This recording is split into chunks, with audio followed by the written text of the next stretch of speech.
Father, love, truth, peace, freedom, and justice.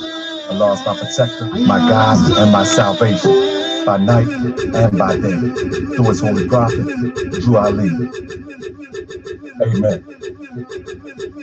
Amen. Let's go. Sinetta, you know better than to test the more. You the Jones, Reggie Fake, and you can rest assured. We gon' teach them to love instead of hate. More if we uplift and educate. You know better than to test the more. Everybody wanna be committed. Steady shaka utmost. Anyone can get it. It's real down here and be more. Let's make it clear. I'm learning to love instead of hate, but I ain't there. Oh, they in here ready.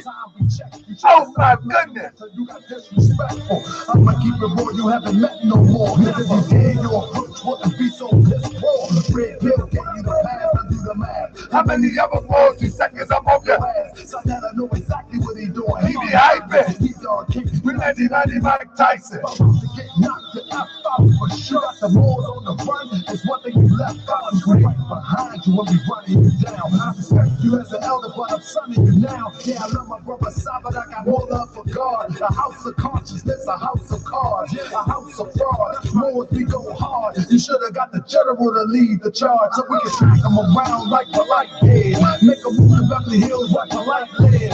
That's right. This a house of cards, a house of fraud. More as we go hard. You should have got the general to lead the charge, so we can smack them around like polite did. Make them move to Beverly Hills like polite lid. That's right. What up, Sweet? What up, Doug L? Yeah. Islam, Edison Hill. Islam, Edwards Hill. Islam, Sister F. Brown Bay. Yeah. What's up, Break the Hill? Islam.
Back to the building.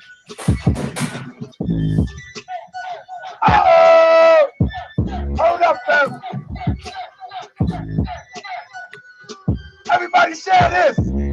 We about to get busy tonight. Let me share this.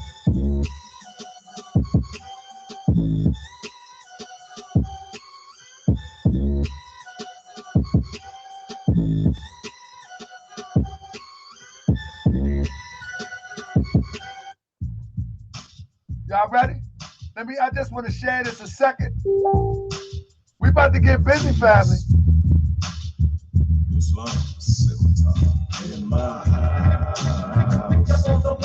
Shout out to Tunica L brothers and sisters. Work with me, hold up. I just want to share this on Facebook.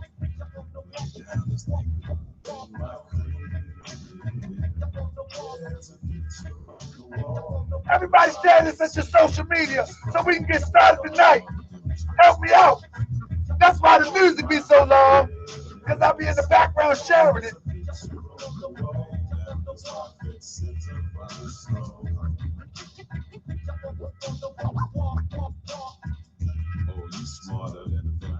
I'll be in the background sharing it.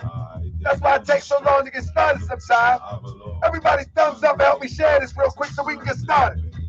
To see it know what Drew Ali is, and we say it is. But let's check the record of the biz. Stepped upon the scene in 1925. Oh my goodness. Give me 1 minute. 3 minutes, we going in. Less than 4 years multiplied his wealth and economic infrastructure. Man. Gave lawless this Asiatics of structure. Taught young Moorish men to preserve their seed, their structure, prepare the scripture, and a prayer custom. Standing Y'all ready? upright. A lot of sheiks are. Everybody thumbs up. Help me share. We got 125 people in the building. Help me out. Help me out. This ragged disrespect of our God.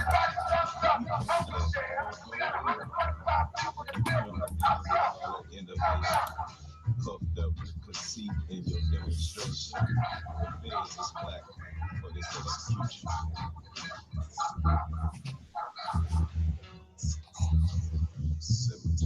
In my house, there's a picture on the wall. In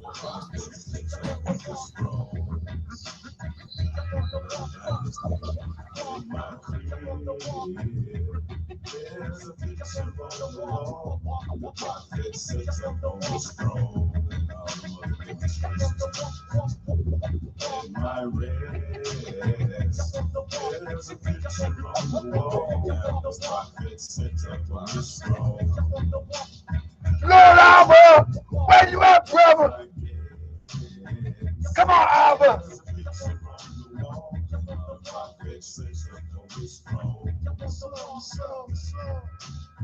The counter-march of the silent soldiers, the Roman hordes couldn't hold us. Get the Inquisition hidden in reeds like. Let's go, Albert. The holy fire unfolds us from 33 degrees of a dead. 1 minute, 1 minute. Perpendicular demonstrations gesticular, standing on my square with that pickaxe hitting you in the temple till you recognize the temple. Look, killer dead status, all that matters, that's simple. The true man, the last street caliph, Sultan City, Muhammad the third's heir, average right here. Look, brother, it's quite clear. The prophet brought the truth to us. I spit like this, I can make the whole booth combust. Who with us? Bring a swinging scimitar sharpened. Shook his naughty foe, perm straight like sharpened. They stood idle. New Moors is moving by you. If you hating, then you should be demonstrating out the Bible. Stop hating no more. In my house, there's a picture on the wall. Of the prophet sits up on the throne. In my crib, there's a picture on the wall. The prophet sits up on the throne. In my rest, there's a picture on the wall. The prophet sits up on the throne. In my days, there's a picture on the wall. The prophet sits up on the throne. Are y'all ready? Hey, bro, you got to keep your mic muted. You got to keep your mic muted, bro. You got to keep your mic muted. Chief X, I know you're ready to rock and roll, but in order for us to hear each other, we got to keep our mics, when we finish talking, we got to keep our mics closed so there won't be a feedback. All right? Okay, we understand that you know how to unmute your mic, brother. We got you. We're going to do this fair, and we're going to do this even. It's 9:01 on the East Coast, and we're about to get started in a second. Let me make sure that my people right. Let me make sure that the people right. I want to make sure we got some Taj Tariqites in the building.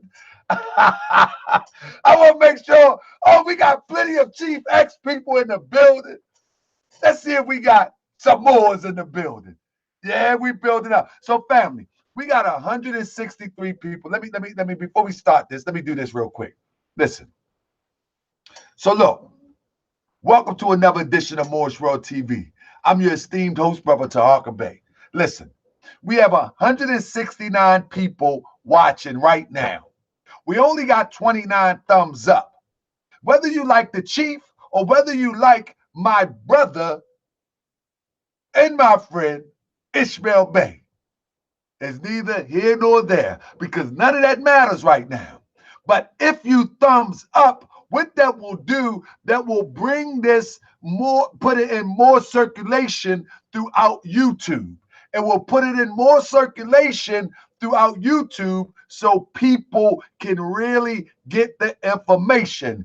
If you think the chief has the information for our people, it puts it in circulation through YouTube so they can get that information. If you think our brother ISHMAEL BEY has the information, it puts that in rotation to YouTube. So I ask that everybody thumbs up, share this so we can get the information out. Giving a thumbs up is not going to make it or break it, only in the sense of getting the information to the people, because it's still going to be up YouTube. So I ask that everybody do that. And with that, we're going to start the show. I got to start the show because I'm pumped up tonight. I want to thank Chief X for coming back to the show. I want to thank ISHMAEL BEY for coming back to the show. And I'm going to start this off with my brother Picasso real quick, because nobody knows, family. Shout out to my brother, my friend, Calico and Picasso. Let's go. Shout out to the boys in the building. Hey, hey, hey, hey. Let's go. Let's all. Let's go. It's me right here. It's lonely individual. Sitting in the clear in the ring with the smoke. Y'all ready? Says beware. Y'all ready? Let you critical. All of this is it's sticky material. What can declare is a most original. Have that today with a price to pay with your life. This from the bubble and away from the light. Y'all ready to the robot? Steps like lessons. Test till my nothing but your righteousness. Y'all gonna make me do the robot up here. Can't stop striving till my life gets blessed. God, no matter who you might be, cause you without me, the truth about me. It's not better than what you would Hold up, I got you. You are like me, you gotta walk my face.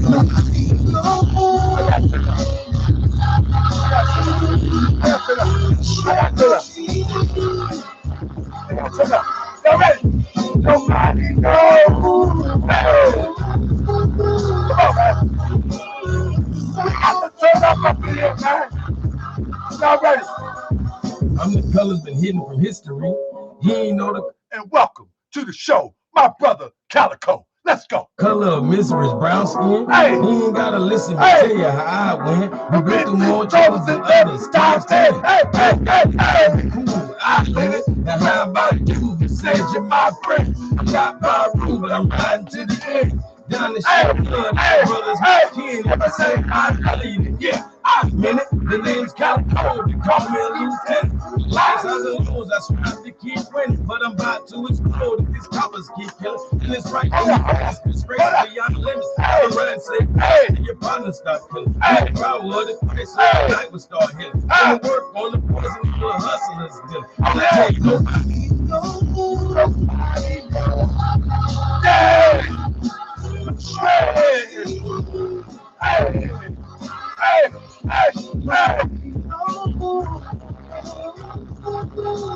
Hey, family, I'm trying to tell you, it feels good to be living in this day and time when everybody seems to be interested into information that's going to elevate them. So let me tell you, family, I need to get one more in real quick. I need to get one more in. Can I get one more in real quick? Because I don't know where y'all was at. I need to get one more in. I need one more. And Elijah Muhammad, which in the nation of Islam, you're taught under the strict religious blindness. Let's go. No Can I get one more in? No knowledge received for Quran and Elijah. Shout out to Kaba Nepti. Shout out to Chief X.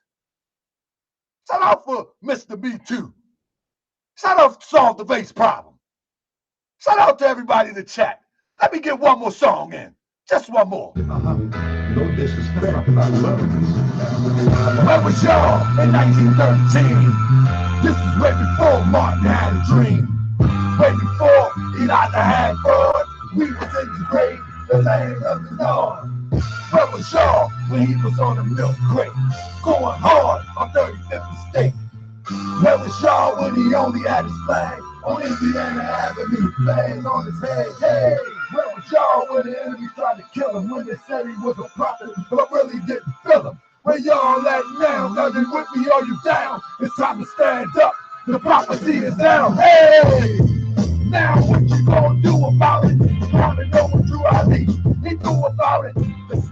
I'm the third and fourth generation, so I ain't worried about all the hate and all the crazy misinformation. Need to stop. Who's on the real? I'm taking you up part of the plot to keep them on top and leave us at the bottom. What the fuck you call a prophet in the hook? You forgot him. Hey, we ain't fighting this wrong right. Flags at the eyes haven't slept in full night. Reading all the books and studying the law. When the prophet was a person, he stepped before his law. He left his feet really cut on the south side. 30,000 for the 29, ready to ride on schools, on stores, on community. And the goal is the prophet on the what you gonna do to me, huh? Where was y'all at in 1913, huh? This is way before Martin had a dream. That's right. Way before Elijah had wars. We was in the grave, the land of the North. Where was y'all when he was on the little crate? Going hard on 35th State. Where was y'all when he only had his flag on Indiana Avenue? Feds on his head. Hey, where was y'all when the enemies tried to kill him? When they said he was a prophet, but really didn't feel him? Where y'all at now? Are you with me? Are you down? It's time to raise up. The prophecy is down. Hey, I hear you talking, but show me what you producing. The enemy love it, but we here talking stupid. Up in the courts, getting beat up in the hallway. The king crown is on the ground. It's gonna be a long day. Make me wanna cry, can't deny it. To see my people so misguided. Y'all ready? Are y'all ready? Y'all ready? Are y'all ready? On the short bus, the world is done. And people waiting for us to stand up and build a more station. Hey, where was y'all at in 1917? Huh? Way before Martin had a dream. Huh? Way before Elijah had a bird. We was in the grave, the land of the North. Hey, where was y'all when he was on the little crate? Going hard on 35th State. Where was y'all when he only had his flag on Indiana Avenue? Flags on his head. Hey. All right, I'm ready. I'm ready now. I'm ready. The new Dr. Khalid Muhammad. And wouldn't come in your house or come among you and slam if I didn't feel in my heart, in my mind, in my soul that I am. Tell you, goddammit, I don't know what the hell you're talking about. No more. So if I say it, I mean it. Y'all ready? I mean it. I'm ready. I say it. I'm ready. Let's go. Understand? All right, I'm ready now. I got it all out. I got it out now, and I'm ready. Let's go.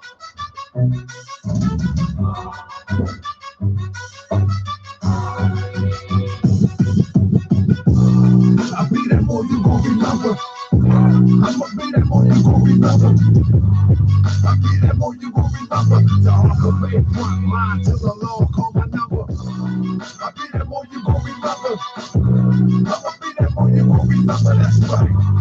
I'll be that boy you gon' remember. The Hawker Bay front line till the law call my number. You were a friend of the Lord and you were a friend of mine. I was told to watch my enemies, I hold my line. Don't just speak against the prophet, they speak against me. And I'm thinking about the prophet over the line. Yeah. Remind you and bind you back to a rock on the mountains, Mississippi and Quebec. Told you wasn't black. Now that's straight back. You tripping off trucks, you need to be tripping off that. And here we go again, acting like you a slave. The same people talk European how to pay. And look at that women. It's peace, family.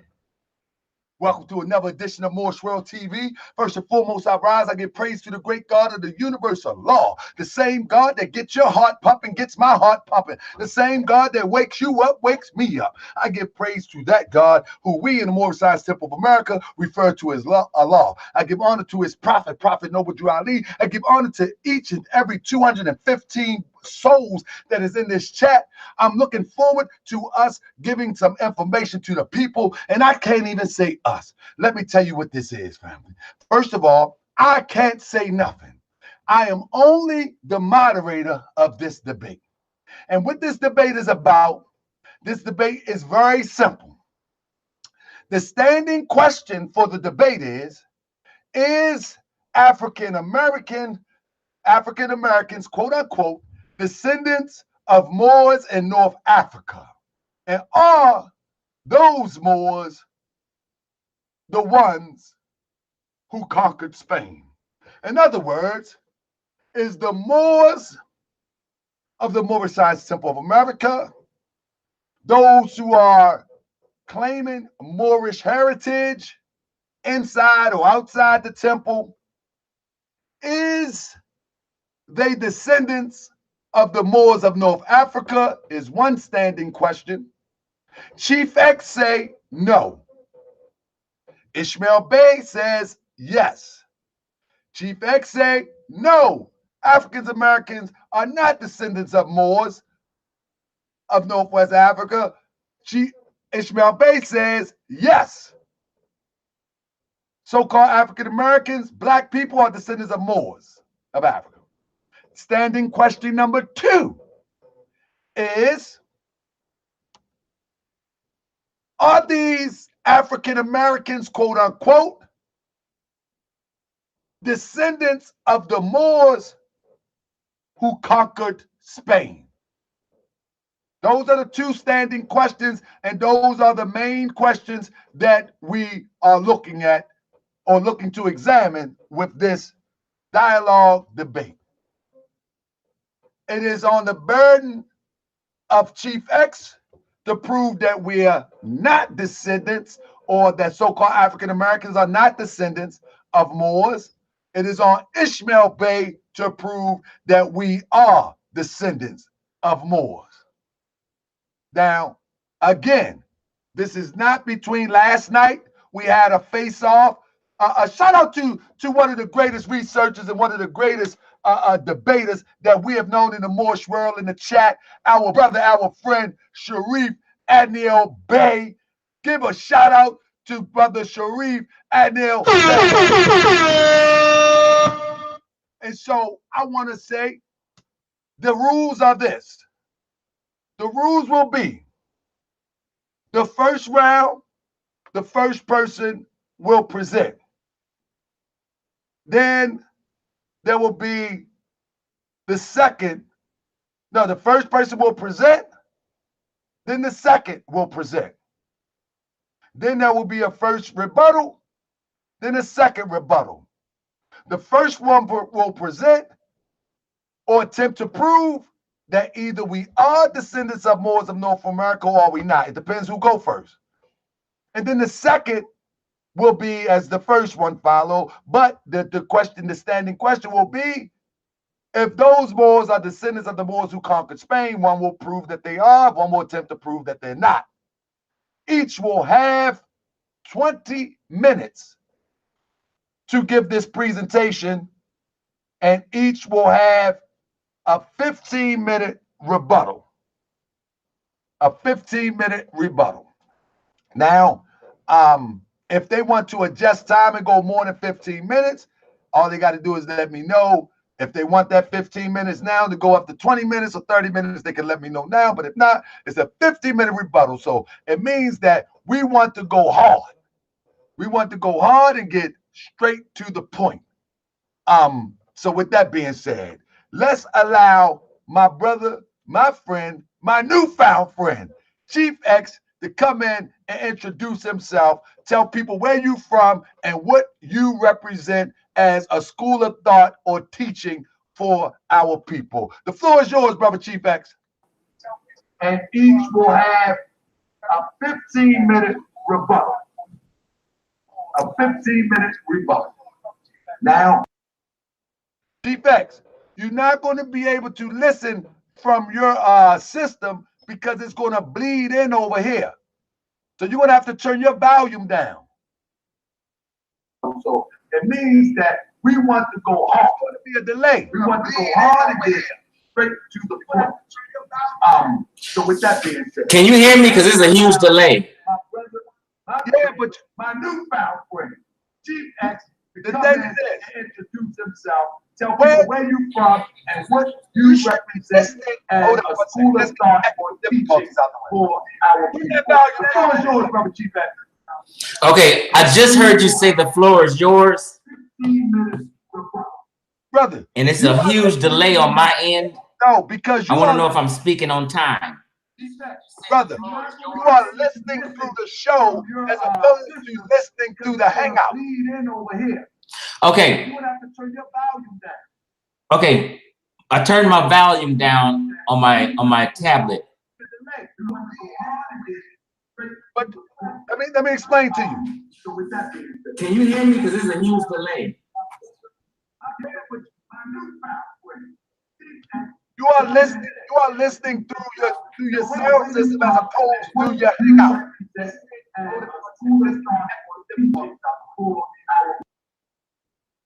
Bro, it's going to be a major problem if you cannot talk to your computer. It's going to be a major problem because it's going to be a total delay. You are listening through me through YouTube, but you should be listening to me through Hangout. Hangout is with the screen that you on. So let me hear you say something. Say something right now. I turned my volume. Okay, can you hear me? I can hear you now. Can you hear me? I turned my volume. Okay, this is the thing. Okay, it's about a 30-second delay. Now, I don't know if I've had too many windows up too long, but I turned my YouTube off on my desktop. Right. And I have to turn my tablet volume down so it won't be an echo. I'm getting a huge 30-minute delay. Excuse me, 30-second delay. But can you hear me now? And I have to turn my tablet. See, I can still hear the echo. You can't, don't try to listen to yourself. Can you hear me? 30-second delay. But can you hear me now? Okay, I can hear you because I got my tablet on. It's not delayed like my desktop. What are you? I can hear you.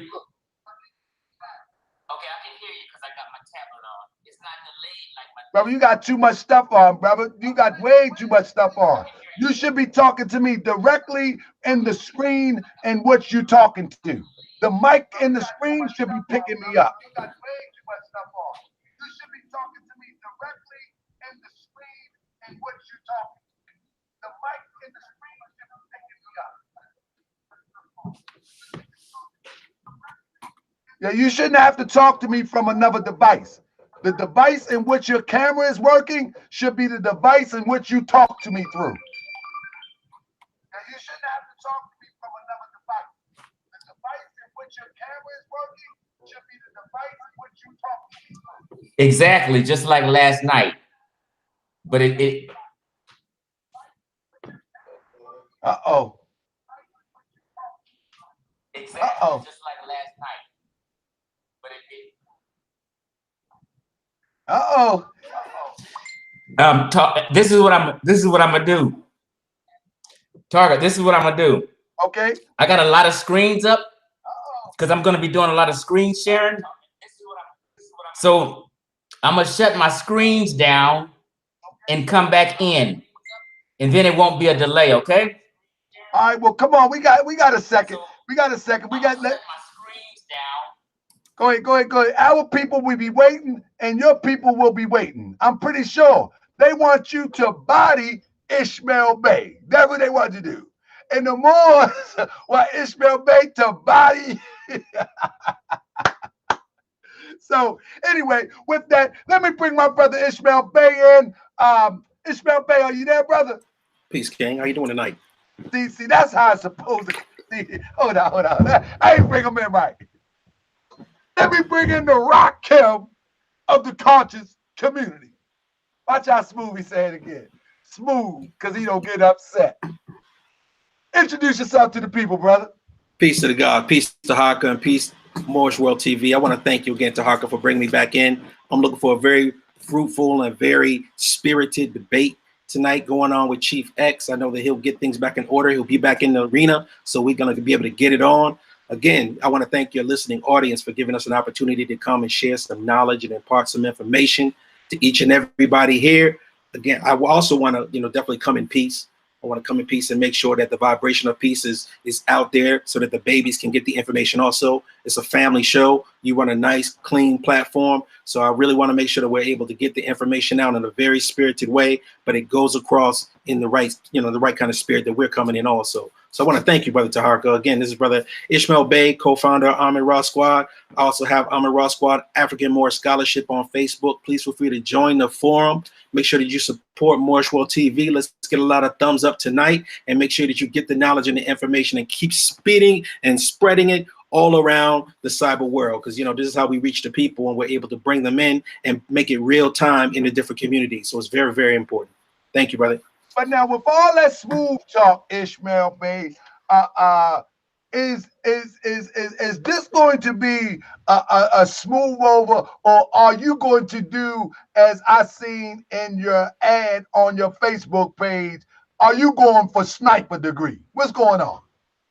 Oh, I'm here to take care of business, man. It's, it is what it is, man. Once you enter the arena, you know what I mean? You the opposition, so you ain't gonna win. So it's just going through the motions right now. But yeah, it's gonna be really good, man. It's gonna be some real good information tonight.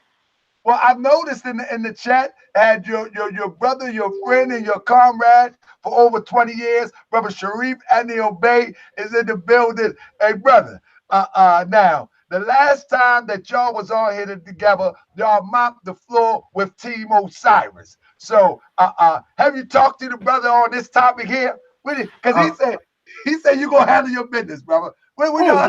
Yeah, me and Brother Sharif, we build all the time, man. It was talking today and stuff, and me and Sharif, we exchange knowledge and information, and all the time, man. That's my brother, that's my teacher, man. He's man, yeah, that's the homie right there. Go back 25, almost 30 years, man. That's definitely family. All right. So look, we're gonna get Chief X back in the building. Let me make sure that he's not having a problem. Let me check where I sent them the link. Make sure he's not having a problem so he can get back in here as soon as possible. And I like to say, family, please subscribe. Everybody subscribe to Moorish World TV. We're going to bring you all the good information. And let me say something to the audience. Family, listen, just because we have a dialogue, which we call a debate, don't mean that we're not brothers, and don't mean that we're not friends. Stop putting out the propaganda that because we are comparing information that we are enemies. We are not enemies. We are under the oppression of our enemy. But steel sharpens steel. Information is good. Whether you can compare yours to mine, I compare mine to yours, some pick yours, some pick mine. The whole point is to bring forth our liberation, whether it be intellectual, whether it be spiritual, or whether it be economic, social, political, on and on and on. Stop tripping about comparing information. It seems like we get stuck into this European psychology that if you compare your information to mine, I hate you. And that's ridiculous, because the Republicans and the Democrats, they compare information all day, and then they go in them dark, smoky rooms and plan your demise together. But we come on YouTube and we compare information. As long as it don't be disrespectful, as long as we don't call each other names, we're good. We're only comparing information. That's it. And don't let anybody tell you that when it comes to comparing information, we are enemies, or we are disrespecting one another, or we're about division. No, this is not division. We're comparing information. We're comparing information. And so when I check the Moorish diaspora and compare their information to the teachings of the Prophet Noble Drew Ali, that's not division. That's making sure we get through the truth. And so with that, that's what we're going to do here too. So with that, I have my brother, he back in the building. Brother, let me hear you say something now. Okay, can you hear me good? Brother, we can hear you good. You're right on time. With no further ado, I want to do something real quick. I want both of y'all in the chat right now. I want both of y'all in the chat right now to tell me what y'all pick, heads or tails. All right? Just pick heads or tails, and I'm gonna call a random brother right now in the back chat or the public chat? in the back chat. Or y'all can do it in the no, do it in the back chat because I don't want the one who pick up the phone. I don't want them to see it. What are we flipping? Huh? What are we flipping? Islam. Y'all gonna flip. I'm going to have somebody flip a coin, but I need y'all to write it in the comment section. One of y'all pick heads, one of y'all pick tails. What are we flipping for? Who goes first? Am I a guest? No. Heads or tails, brother. Which one? You can pick first. Don't say it. Write it because I got the brother on the phone. Brother, on the phone, introduce yourself to ISHMAEL TV. Let them know who you are. Islam. This is Brother SNIL BEY, Syracuse, New York. Ali's men represented. So it is. So, Brother Sharif, I had to do it. You know, I always throw a wrench in the game, brother. so look, they in the back chat. Somebody is going to write in. Chief X going to write in heads or tails. But I want you to flip a coin and then don't do it yet, Brother Sharif. Write it in, or you show. Let me know what you write in, Chief X. Did you write it in yet, or do you know how? Talking about writing. Right when you see the comment section, or do you want Brother ISHMAEL BEY to choose? Well, check this out. Let me just ask this. I'm a guest. I am on away. I'm not the home team. I'm on your platform. So can I have a choice to choose? No. We do heads or tails, brother. Pick a hit. You get to choose heads or tails. Okay. But you got to type it in because I don't want the brother that's gonna flip the coin seem like it's an advantage. Okay. Even though I don't know who's flipping, but I'll go ahead and type. Nobody's here flipping. He can't see you. I can't see him. We just gonna make it fair, bro. You already typed it in? All right. I typed it in the chat. I don't know what a back chat is. Oh, brother. Go ahead and flip it, brother Sharif.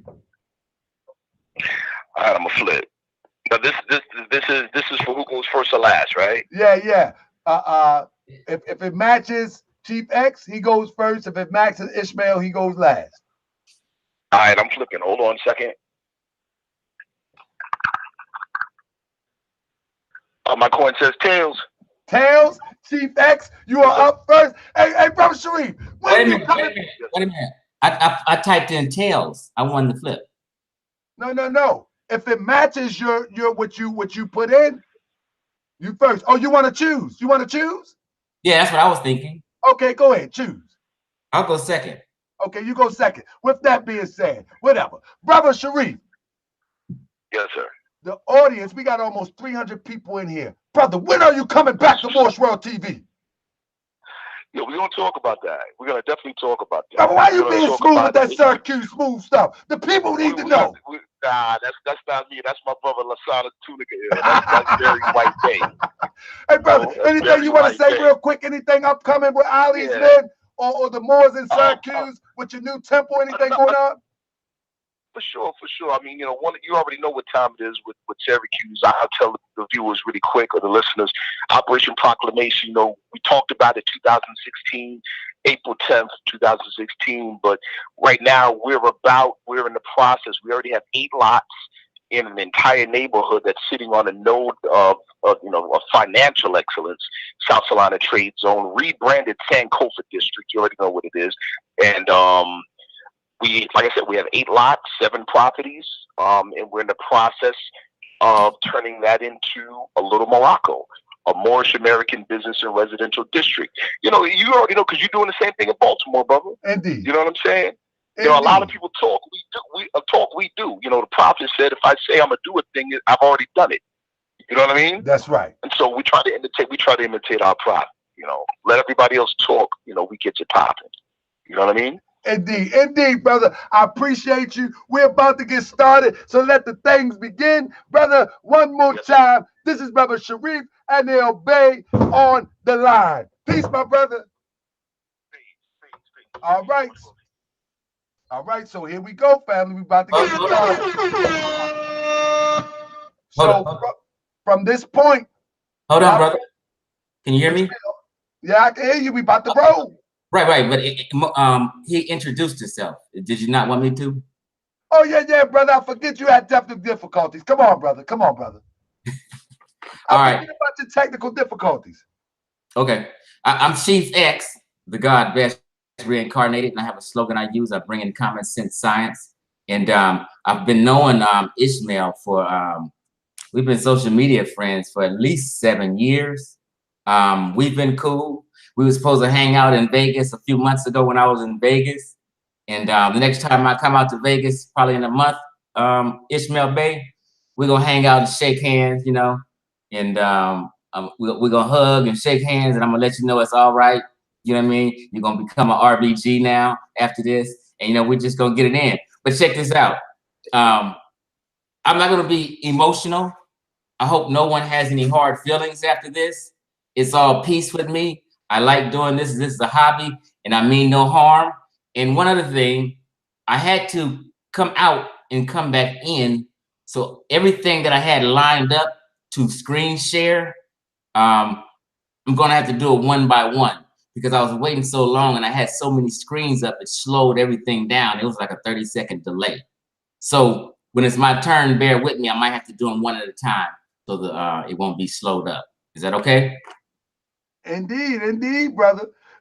I say let's get the show on the road. Yeah, I had all my stuff lined up. Now I don't no more. So I got to kind of freehand it. So bear with me, family. Okay. So I say let's get this show on the road real quick. Brother ISHMAEL BEY, you are up first. So I'm going to start the time clock on my phone as well as on the screen. Give me 1 second. Stopwatch. All right. So ISHMAEL BEY, from this point on, we are going to prove that we are descendants of Moors of Morocco. You're going to Moors of Northwest Africa, put it that way. Of southwestern shores of Africa is what you're going to prove. And your time starts 20 minutes starts now. I think. Hold up, brother ISHMAEL BEY can't. Hold up. Can you hear me, brother? Ish. Yeah, what happened? I haven't used the phone because I started getting an echo like I did last night. So I got to use the phone to actually All right. So okay. All right. So here we go. Technical difficulties all over the place, but that's all right. We are going to start right now. All right. Well, definitely peace and blessings. What I have here is I'm gonna send a link to the back chat just so we can kind of get this started. Hold on 1 second. All right. So we got here we go.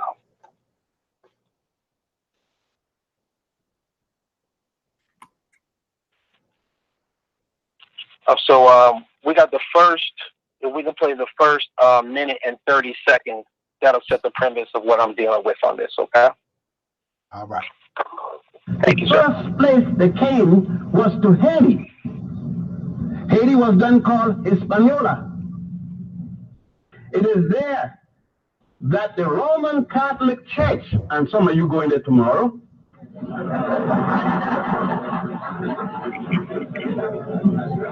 with the behest of Pope Martin V and Bishop Las Casas, were the ones who took African freedmen out of Africa, brought them and made slaves of them. You see, there's a quite different thing that we have to look at. They did not bring slaves from Africa. They brought free people and enslaved them. A whole different ball game. The first set of people who were brought, Africans who were brought, was not even from the continent. They were Africans living in Spain and what is today Portugal and southern France as conquerors, otherwise called Moors. Those Moors, after they had lost power to the Christians, sorry Christians, are you Christians? Sorry, but you got to tell it like it is. I'm not talking about how you became Christians. That it? Yes, it is, sir. All right. So that was Dr. Ben breaking down the fact that the first slaves that came to the Americas came from Spain. They didn't even come from Africa. And he said that those Africans that came from Spain, that they were called Moors. But last night, Chief X was saying that that history was totally false. He said that Dr. Ben was in error. He said that John G. Jackson was in error with the post that he had. So he's having a difference with what the master teachers are teaching, and we're going to see who's really telling the truth. If those first slaves did come from Spain and did not come from West Africa, like he stated last night. So let's deal with the facts. What we have here is placed up on the back chat. Hold on 1 second, I'll just put some stars here to separate it. Okay, there we go. We have the link which is coming, which is going to read. Let's just read this one here. Let's see, post this up. The source is Africana, the encyclopedia of African and African American experience. And as we read on the first part of it, it says that as early as 1501, King Ferdinand authorized the governor of Hispaniola, just like Dr. Ben just said, to import Landinos or Christian blacks from Spain, just like Dr. Ben said, some of whom were sent to Jamaica. These first black slaves did not come directly from Africa, as Dr. Ben said also. They were Africans or the descendants of Africans who had been enslaved for a time in Spain. In 1518, Ferdinand's successor, Charles I, signed a 4-year contract or acinto to that approved the importation of 4,000 African slaves a year to Hispaniola, as Dr. Ben stated, Cuba, Jamaica, and Puerto Rico, and the Spanish began bringing slaves to the colonies directly from Africa. By 1611, Jamaica had a population of 558 slaves, 107 free blacks, and between 1,200 and 1,400 Spaniards. So the Moors were the first ones that were enslaved, and the Moorish blood was already the first ones being established in the Jamaicas, in the Cubas, in the Hispaniolas, just as Dr. Ben taught us. So again, that's two sources that where he said that that did not even exist, we proved that it did. It's in the Encyclopedia of the African and African American Experience. That's number one.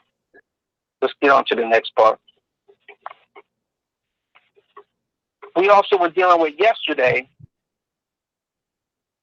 We were talking about the Native Americans and the Pilgrims and who was civilizing them, and if they had mixed with the Moors. That's what it was. It was the Moors. So we're going to deal with that part of the history also. So let's just set that part of it up, and let's see what the facts are on the situation. First, we need to kind of find out who it is that we're dealing with. So I want to post up on the back chat exactly who we're dealing with, which is the Pequot tribe. It is the tribe that's in Connecticut. They're also the owners of the Foxwood Casinos, which is one of the largest casinos in the world. And this is a mixed tribe that he said did not exist. So that is set up. This is an article from the Washington Post. And let's see what it says here. Because they have a major enemy in Donald Trump. So let's go over that history there, because he said it didn't exist. So we got the Washington Post article, Donald Trump's long history of clashes with Native Americans. We don't need to play the video, but it states that Donald Trump was putting out the accusation that these black Indians have fallen under mob control. And if you look at the second article, he says that I think I have more Indian blood than a lot of the so-called Indians that are trying to open up the reservations, Trump said during the 1993 interview with shock jock Don Imus. So let's see what it says here. It states, just above the actual picture, if you look at the picture of the Native American down at the bottom, it says, during the June 18, 1993 interview with Imus, for example, the host opened the program by asking the plans by a bunch of these drunken Indians to open up a casino in New Jersey. A lot of these reservations are being, in some people's opinion, at least to a certain extent, run by organized crime and organized crime elements. It says later on down by the side, Ines mentioned a Connecticut tribe that had opened the successful Foxwell Casino in 1991, saying their members looked like black basketball star Michael Jordan. Quote, I think if you've ever been up there, you would truly say that these are not Indians, Trump responded. One of them was telling me his name was Chief Running Water, Sitting Bull, and I said, that's a long name. He said, well, just call me Ricky Sanders. So again, these are black Native Americans. I just wanted to lay the premise of what we're dealing with on here so that we can present the information of this foundation. So let's go on to the next part. Here we go. Now, as we look at the Pequot Indians, these Pequot Indians, they were facing oppression of the civil rights. So they were forced to call themselves black people for their own safety and their own identity. But it's not my words that are saying it. We'll listen to them say it, which is the video that is presented right now. If you click on that video, you can play it for the listening audience of them stating that they had to change their identity to black for their own protection.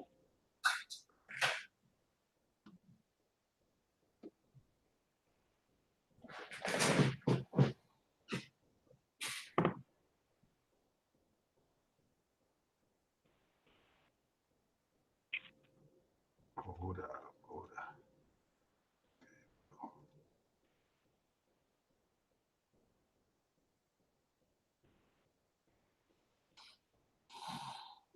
Where you were even, sometimes it got to the point where you were even afraid to say that you were Indian. And you told your children not to because it was safer. And so there were just all these different racing Native people. Now,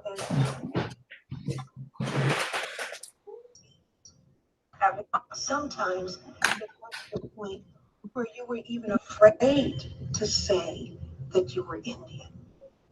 And you told your children not to because it was safer. And so there were just all these different ways of erasing Native people as well as African American people from the cultural landscapes.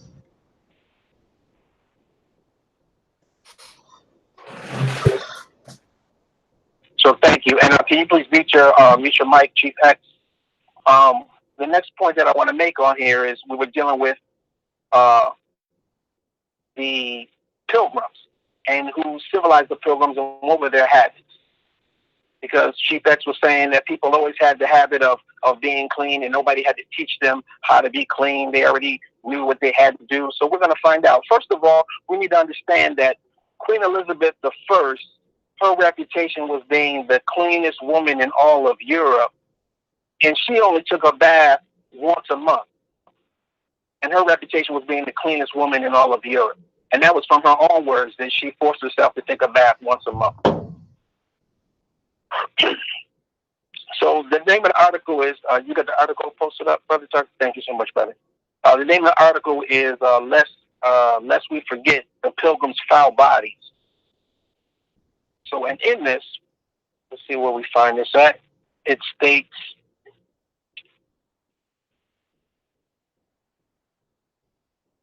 for the early Americans at both Plymouth and the Chesapeake-based colonies, the idea of cleanliness incorporated much more than the absence of bodily filth.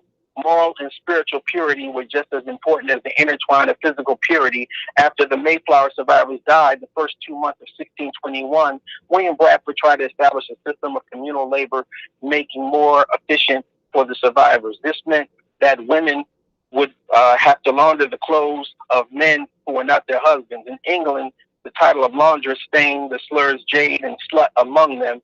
Association partially arose with the fact that many laundresses, especially of London, prostituted themselves in the supplement of their income, but Brown suggests one of the strongest reasons was the English suspected their laundry maids of immorality, was these women handed out the intimate personal possessions, and they were therefore privy to secrets only to the household should have known. Stains on shorts of bed linens reveal evidence of sexual activity, menstruation, and illness. The Pilgrim women who had to clean their neighbors' linen objected to the personal nature of the work, and the husbands were concerned with almost illicit adulterous position, unto which the laundry forced their wives, and it was no surprise that after 2 years, the Bradford had abandoned the idea of the equal division of the labor. So it states that their foul bodies cleanliness of early America, however, it was the travel back to the first Thanksgiving. That was on the second part of the first paragraph. So let's go into this part of it. Hold on 1 second. Let's do this next part. Here we go.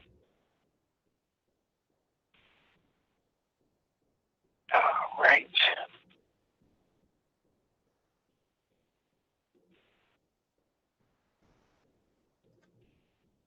All right. So we got the next link up. Thank you. And we're going to pull this one out for you.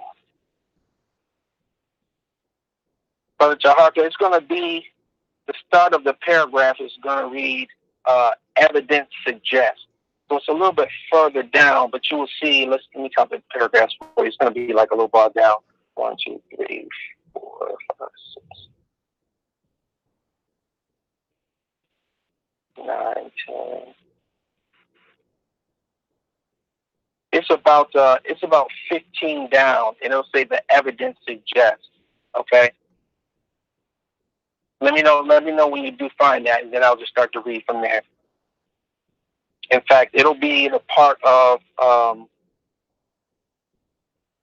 let's see.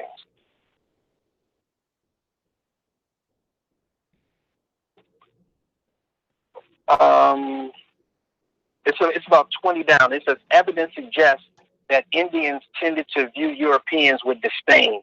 The Huron of Ontario, the Syringe missionary, reported, though the French possessed little intelligence in comparison to themselves, Indians told other Indians were physically weak, sexually untrustworthy, atrociously ugly, and just plain smelly. Again, this is coming from the Smithsonian. The British and the French, many of whom had not taken a bath in their entire lives, were amazed by the Indians' interest in personal hygiene. I'm going to repeat that. The British and the French, many of whom had not taken a bath in their entire lives, were amazed by the Indians' interest in personal hygiene. Again, Chief X was saying last night that wasn't true. In fact, that's what he was putting up on Facebook, that they already came here with bathing habits. They did not have bathing habits. They were taught the bathing habits by the indigenous people. So again, just like the first point, I've proven that point also. So let's go on to the next point. 1 second.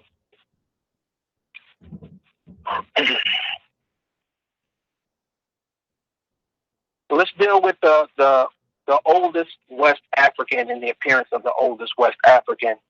And then we'll just start from that as a premise for the second part, and then we'll lead into that after the second part. Let's get it.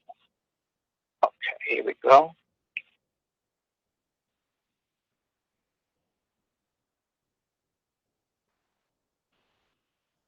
All right, so now we deal with this. Very quick article, but it deals with Moroccan skeleton finds, rewrites human history. The story of human evolution has been pushed back 100,000 years after the discovery of the earliest Homo sapiens remains ever excavated. In a dig on a Moroccan hillside, scientists have found the fossilized skeletons of humans dating from 300,000 years ago. Not only are they far older than previous finds, but they are thousands of miles away from East Africa, where many have expected to see the earliest humans. The only thing missing from that individual is the rest of the G unit. He looks like a West African, but Chief X said that there were some pale Berbers up in there. He wanted to sit there and make the sign that they were only Arabs that live up there in the Morocco. We're dealing with the ancient Morocco. Prophet Noble Jah Ali told us to deal with the ancient history and the old time religion. We descend from ancient Morocco, but he's so caught up in the modern times trying to fix and figure and twist and turn and reconfigure the false history. He's ignoring the ancient history. Whenever you ask Chief X, what is the ancient history of the Moors, he has no answer for you. When you ask him what is the ancient history of the Feds, he refused to answer that. When you talked about what was the first use of the term Black or Moor, he had no idea. So he had no idea about what the first Moors looked like. He has no idea of what the first Feds came from. He has no idea where the original Black or Moor came from. But we're going to do all of that tonight. Again, these people look just like you and I because they are a part of the African history. These are African people, and we are African Moors from that Northwest Africa and Southwest Africa region. That's where we come from, and that's where we derive from, and that's what we've always taught. So I want to make sure that that's clear for the record. Anyone else who is teaching that type, anything other than that, is simply teaching a false history. So this is what the archaeology is proving. So let's go on to the next point.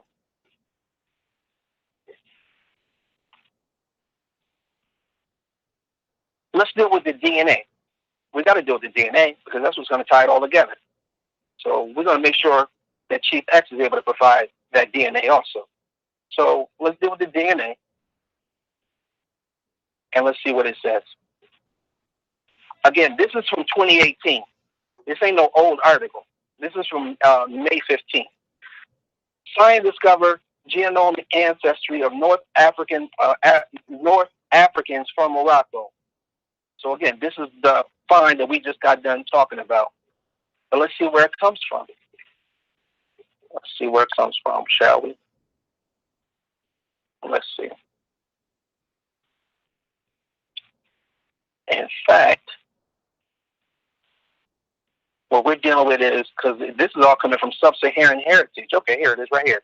The second paragraph says it all. A minute and a half, brother. Okay, no problem. We got sub-Saharan heritage from a previous unknown ancient population. Though the scientists found clear markers linking their heritage in question to sub-Saharan Africa, no previously identified population has the precise combination of genetic markers from the Talfarid individuals had. While some aspects of match modern has the hunter-gatherers from East Africa and other modern West Africans, neither of these groups has the same combination of characteristics of the Talfarid individuals. Consequently, the researchers cannot be sure exactly where the heritage comes from. One possibility is that the heritage may come of a population that no longer exists. However, the question would needs further investigation. Clearly, human populations are interacting with more groups other than more distant areas as previously assumed. States co-authors are the director of the archaeologists of the Max Institute for the Science. Thank you, brother. Time, brother. So I will reset this. And with that, we will have our brother Chief X to now prove that we, the people known as African American, are not descendant of Moors of Northwest Africa. Are you ready, Chief X? Is your mic unmuted? Make sure his mic is on. Yes, sir, I'm ready. Can you hear me? Okay, yes, I can hear you. And your time will start. You have 20 minutes, and your time will start now. Okay, how you doing, fam? This is Chief X again. And I would like to rebut all that, but this is not the round for rebuttals. This is the round for me to state my case. Although Ishmael was way off topic, the topic is, are we descendants of the Moors that conquered Spain? Are African Americans those Moors? This is what the topic is about. Did we conquer Spain? Did African Americans' ancestors conquer Spain?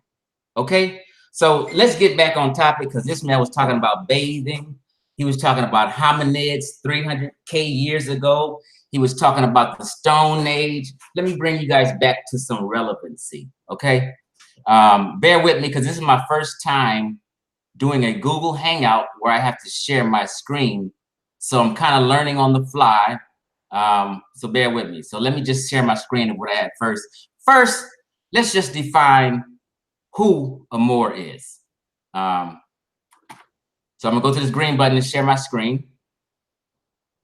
Work with me, Taharka.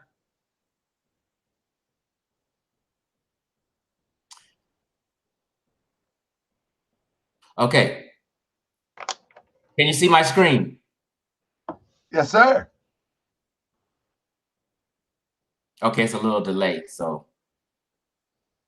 Okay, you can see my screen where it says more? Okay, I see it now. Okay, let's go. First, let's define what a Moor is. Let me expand this so people can see it clearly. And here we go. Here's the definition of what a Moor is right here.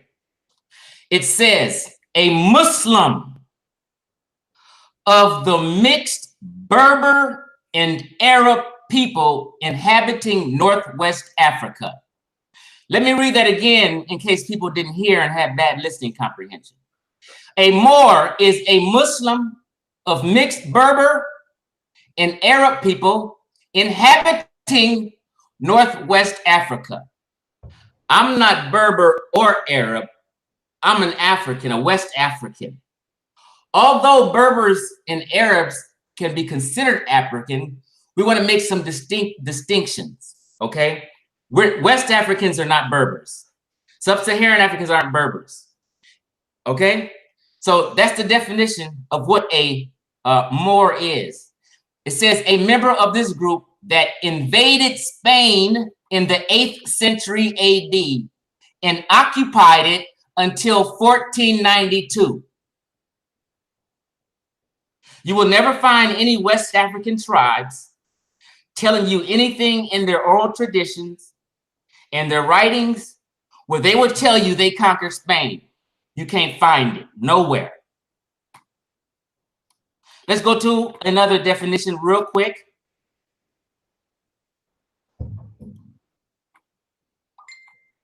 This one here.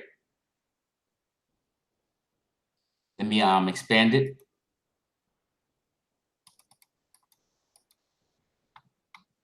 It also says a member of a Northwestern African Muslim people of mixed Berber and Arab descent.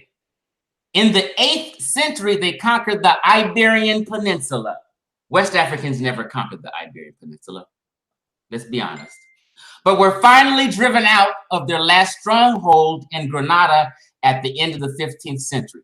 So what we have is Moors from anywhere you look it up. I don't care if you go to the Urban Dictionary. I don't care if you go to the encyclopedia. I don't care where you go look up of who a Moor is.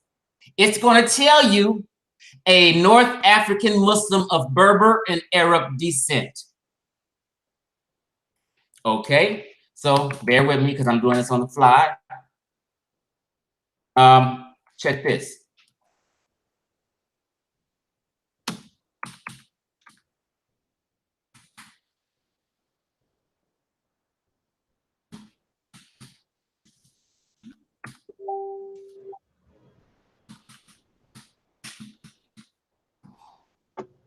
Bear with me, fam, because I had all this loaded up, but it was a delay, so I had to shut down and come back in.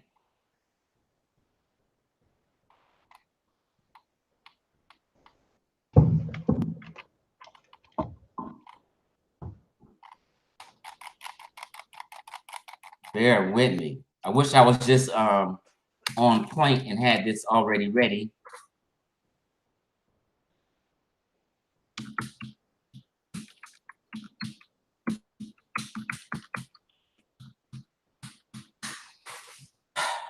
I'm just using on Wikipedia just to get a basic definition. I don't have that much time. I'm not doing no dissertation. So I pull up Arabs because it tells you who Moors were. Okay, so let's go down and see the genetics of Arabs.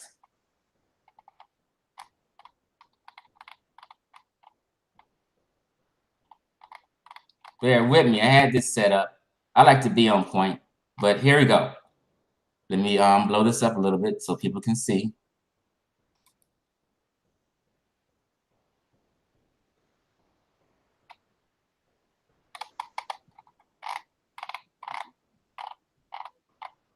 Okay, here we go. The genetics of Arabs.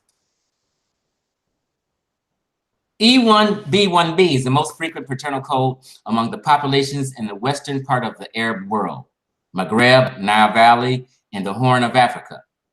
Let's slide on down.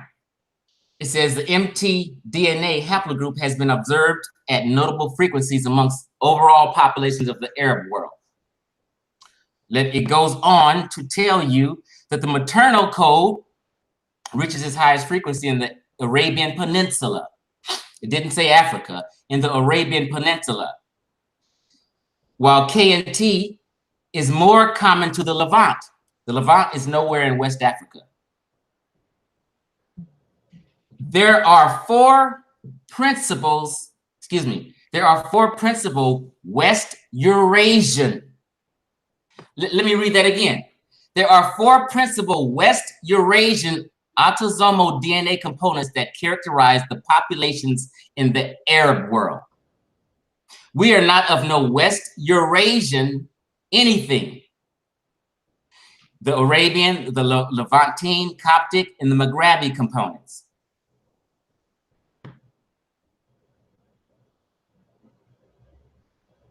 Okay, the Levantine components is the main autosomal element in the Near East and Caucasus. Is African Americans DNA, are we from the Caucasus?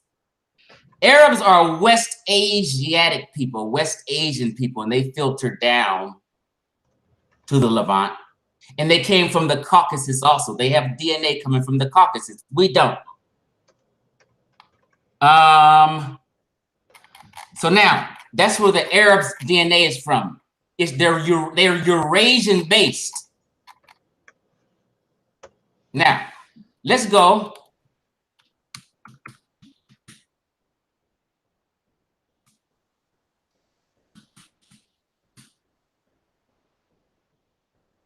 We got to be clear on what an Arab is and what their DNA is, and what a Berber is and what their DNA says. So let's go to where it talks about the genetic history of the Moors or the Berbers. Hold on one second, family. I know I should have been ready.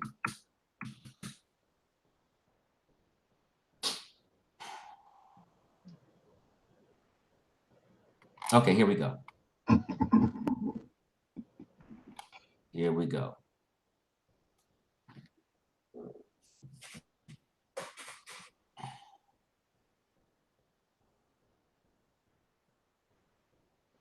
I'm stating my case so we can be clear on who's who. Okay, you see it says Berbers. Let me scroll down, and we're going to get to the genetics of the Berbers.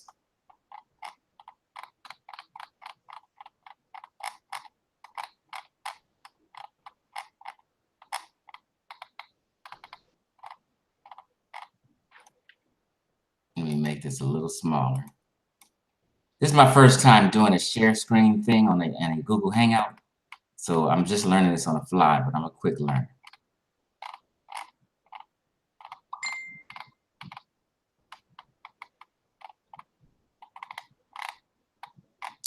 It's coming up, it's coming up. How much time I got, Targa? You have 10 minutes, brother.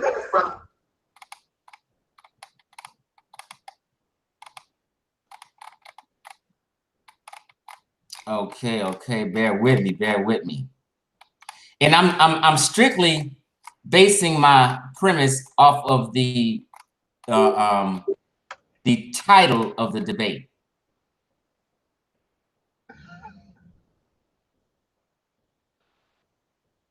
One second, family. Here we go, the genetic history of North Africa.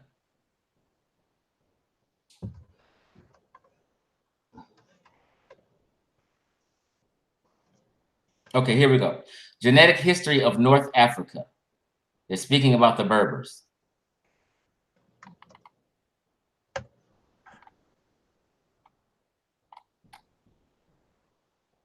Okay, here we go. Let me blow this up so people can see a little better.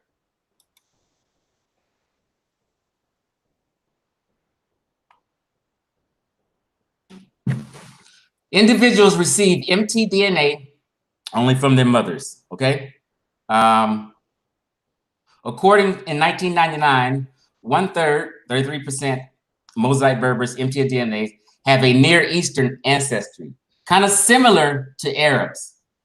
12.5% have an origin in sub-Saharan Africa. Europe, it says, appears to be the source of many of the remaining sequences of Berbers.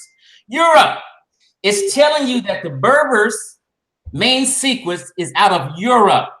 That is not African Americans at all.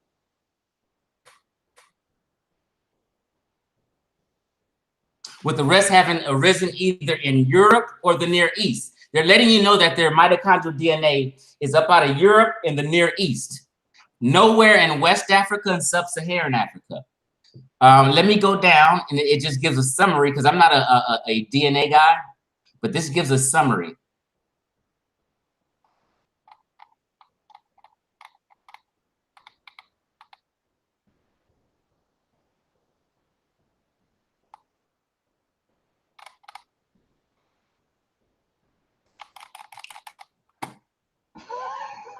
We're going to skip that. But yes, basically they're Eurasian DNA. So Arabs and Berbers have Eurasian DNA. We are African Americans. African American is a ethnic group. Okay? It's an ethnic group. Let me just give you that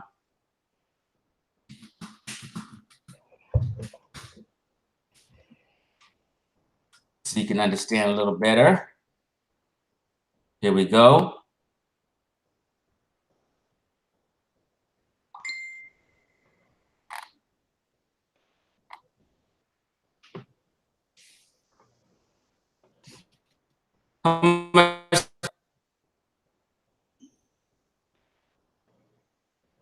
Okay, African Americans, also referred to Black Americans, is an ethnic group. It says we're an ethnic group in America. We're an ethnic group of Americans with total or partial ancestry from any of the Black racial groups of Africa. You see, it's not talking about anything in Europe. We're not Eurasian. We're not of the Near East. Our racial groups are out of Africa.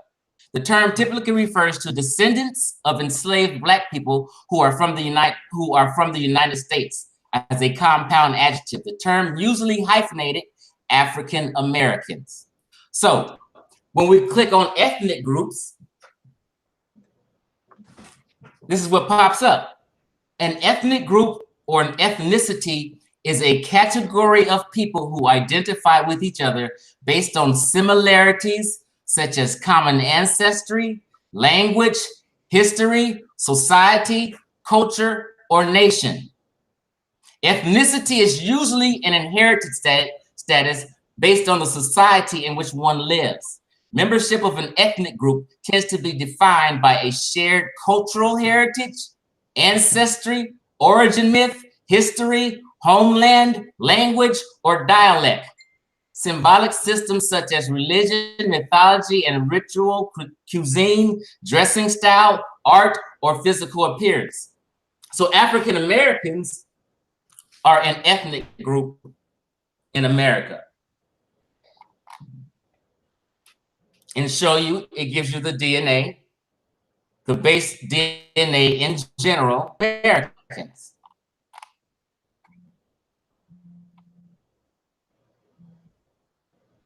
Here we go. The genetics of African Americans. Genome-wide studies. Recent surveys of African Americans using genetic testing services have found varied ancestries which show different tendencies by region and sex of ancestors. These studies found that on average, African Americans have 73% to 82% West African DNA. We have about 16 to 24% European DNA. We have 0.8 to 1.2 Native American genetic ancestry. So basically what I've showed some for, I'm just laying my premise, is that I defined a Moor. It tells you anywhere you look that a Moor is a Northwest African Muslim who is Berber or Arab. I showed you the DNA of Arabs, the genetics of Arabs is Eurasian. The genetics of Berbers is Eurasian. It was another point I wanted to show you, but I don't have that screen shut down because I had to shut down my things. But overall, it'll tell you, and I'll show later, that Berbers, their base stock in the summary, they're 80% Eurasian and 20% Sub-Saharan African. And that 20% comes from the proximity to Sub-Saharan Africa that Morocco was in. Moroccan people are called Berbers, or they call them Amazigh people. So African Americans aren't Berbers, we aren't Arabs. I just proved that. We have a different genetic makeup. So what ISHMAEL Bey's thing is, he wants to make you think you're Berber and make you think you're Arab, and he gets into this phenotype thing and features and lookership instead of real scholarship. The scholarship says African Americans' DNA come from West African areas and cultures. The scholarship says Berbers are Eurasian. The scholarship says Arabs are Eurasian based.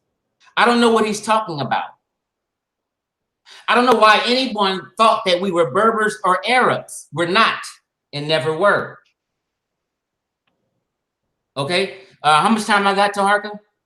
You have 2 minutes. 2 minutes. Okay, so ISHMAEL also starts off his presentation appealing to authority, which is a fallacy. Just because you play a video of Dr. Ben talking about what a Moor is, who a Moor was, and who invaded means nothing. You have to use his source, which he didn't provide you. We call that appealing to authority, and it's a fallacy. I don't care what man, you can put any lecture up here saying something. If you haven't shown a source, you're wrong. It's a fallacy. Dr. Ben was a great man and correct on a lot of things, but he wasn't a geneticist. He wasn't updated with the information we have today because the genome was mapped in the 70s. And now we have genetic information to share with the people. So Moors are Arabs and Berbers.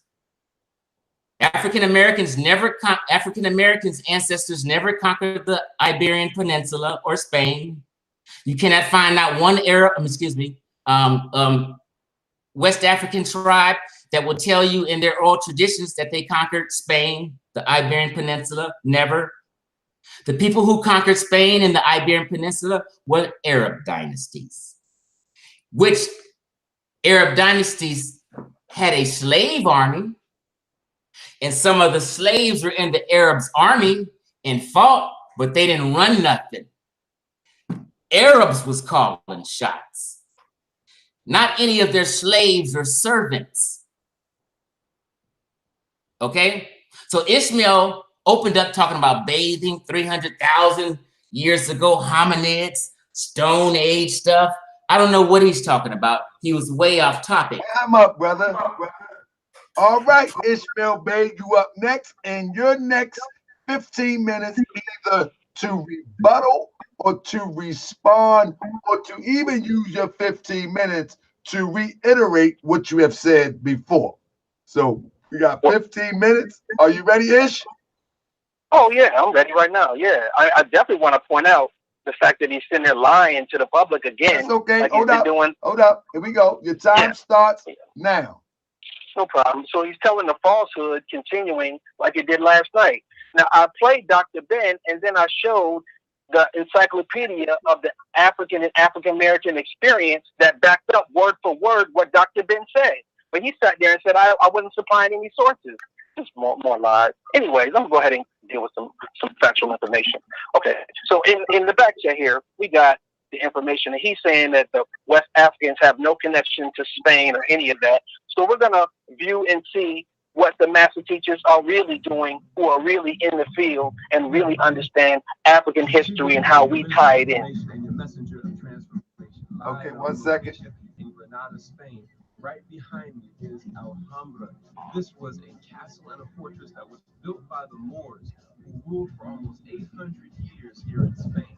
You can learn more about viewing Majesty of the Moors. That is the 2-part series that we put on DVD. But I'll do you one better than that. Why don't you join us for Majesty of the Moors on tour and come here with me.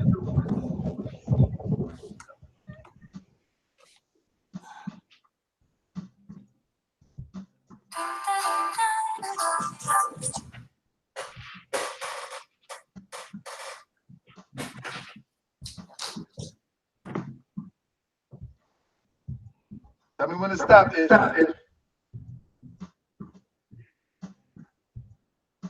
That's right. You can let it. So see, I want to show the people that it's tying into Senegal right now also.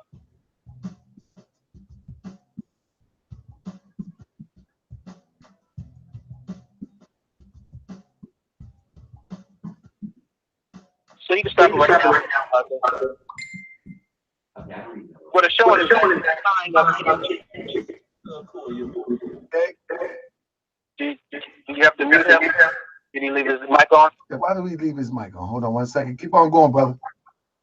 Yeah, so it is that the Senegal origins of the Moors that went into Spain, and the first wave of the Moors that went into the Spain, which is why when the slaves came, the first slaves that came to the Americas came from Spain because the Africans were there. He's saying that the Africans weren't even there, which is totally false, and that was what was proven by the very first source. So again, it's tying in the entire West African history. Another part of that is I posted to you the DNA results, my DNA results that are coming from the DNA results. If you can post those up, we can read and just simply see what it says. It has over 300 of the different markers on there, but as we go over the markers of the DNA itself, it reads clearly. If you look at, it gives you the whole rundown of what makes me who I am as the individual, and breaking down the history itself. If you look at number 66, it's dealing with South Morocco. If you deal with 76,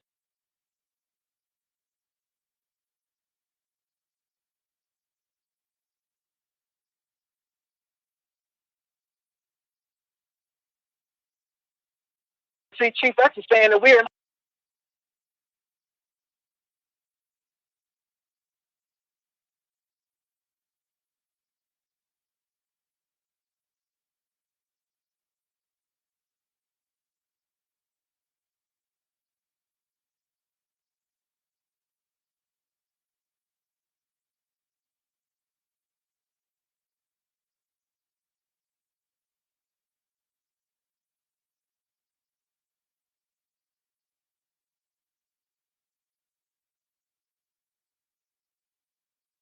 West Africa, just as Prophet Noble Drew Ali taught us. And it's proven in our genetic makeup. He can't erase that. He can't deny that. But he's going to try. He's going to try to, again, mix and match and try to go around it. But the proof is there. The science is there. And he can't erase it. So let's deal with the migration patterns, shall we? Let's look at the migration patterns of what's going on, of how the E1B1B and the E1B1A, how it moves in its migration patterns. Just 1 second. Here we go. I'll give it to you. Just 1 second, brother. Here we go. Let's find this for you. I'm going to send this over. And again, these patterns that come around, this is all derived from Lake Chad region. And you know, the part of the African history that we all come from, but it's just the different migration patterns of how it's being traced. So that's what I'm sharing with you right now. I just gave it over to you. If we can go over the migration patterns, the public can see for themselves. That migration pattern, it comes from the central area, again, from the Lake Chad region. You can follow the E1B1A, which goes to the south. You have the E1B1A that also goes to the west, and the E1B1B that goes up to the north. And that's going to make you who you are. So again, we've proven that we have the genetic makeups, and we've proven the migration patterns of how these people came from that area and then went and were brought over to the Americas. Now, let's deal with the Nawa. The Nawa are the black Moors. But see, Chief X don't ever tell you nothing about that. Why? Because he don't know nothing about it. He doesn't understand the black tribes that were in Morocco that have never left Morocco. They're from what's called the Draa Valley region, D-R-A-A, the Draa Valley region of Morocco. And these black Moors, some of them came via slavery over to the Americas. And they came to the Louisiana area of America, bringing over the culture. And by bringing over that culture, this is how you got the jazz music. This is how you got many of the different instruments that were used were brought over by these black Moors that came from the Draa region, the Draa Valley region of Morocco. Again, it's called the Nawa, G-N-A-W-A. This is that part of that history that they're just not sharing with you, but we're going to go over that part of it too. Just 1 second. Here we go, right here. Okay. Let's see.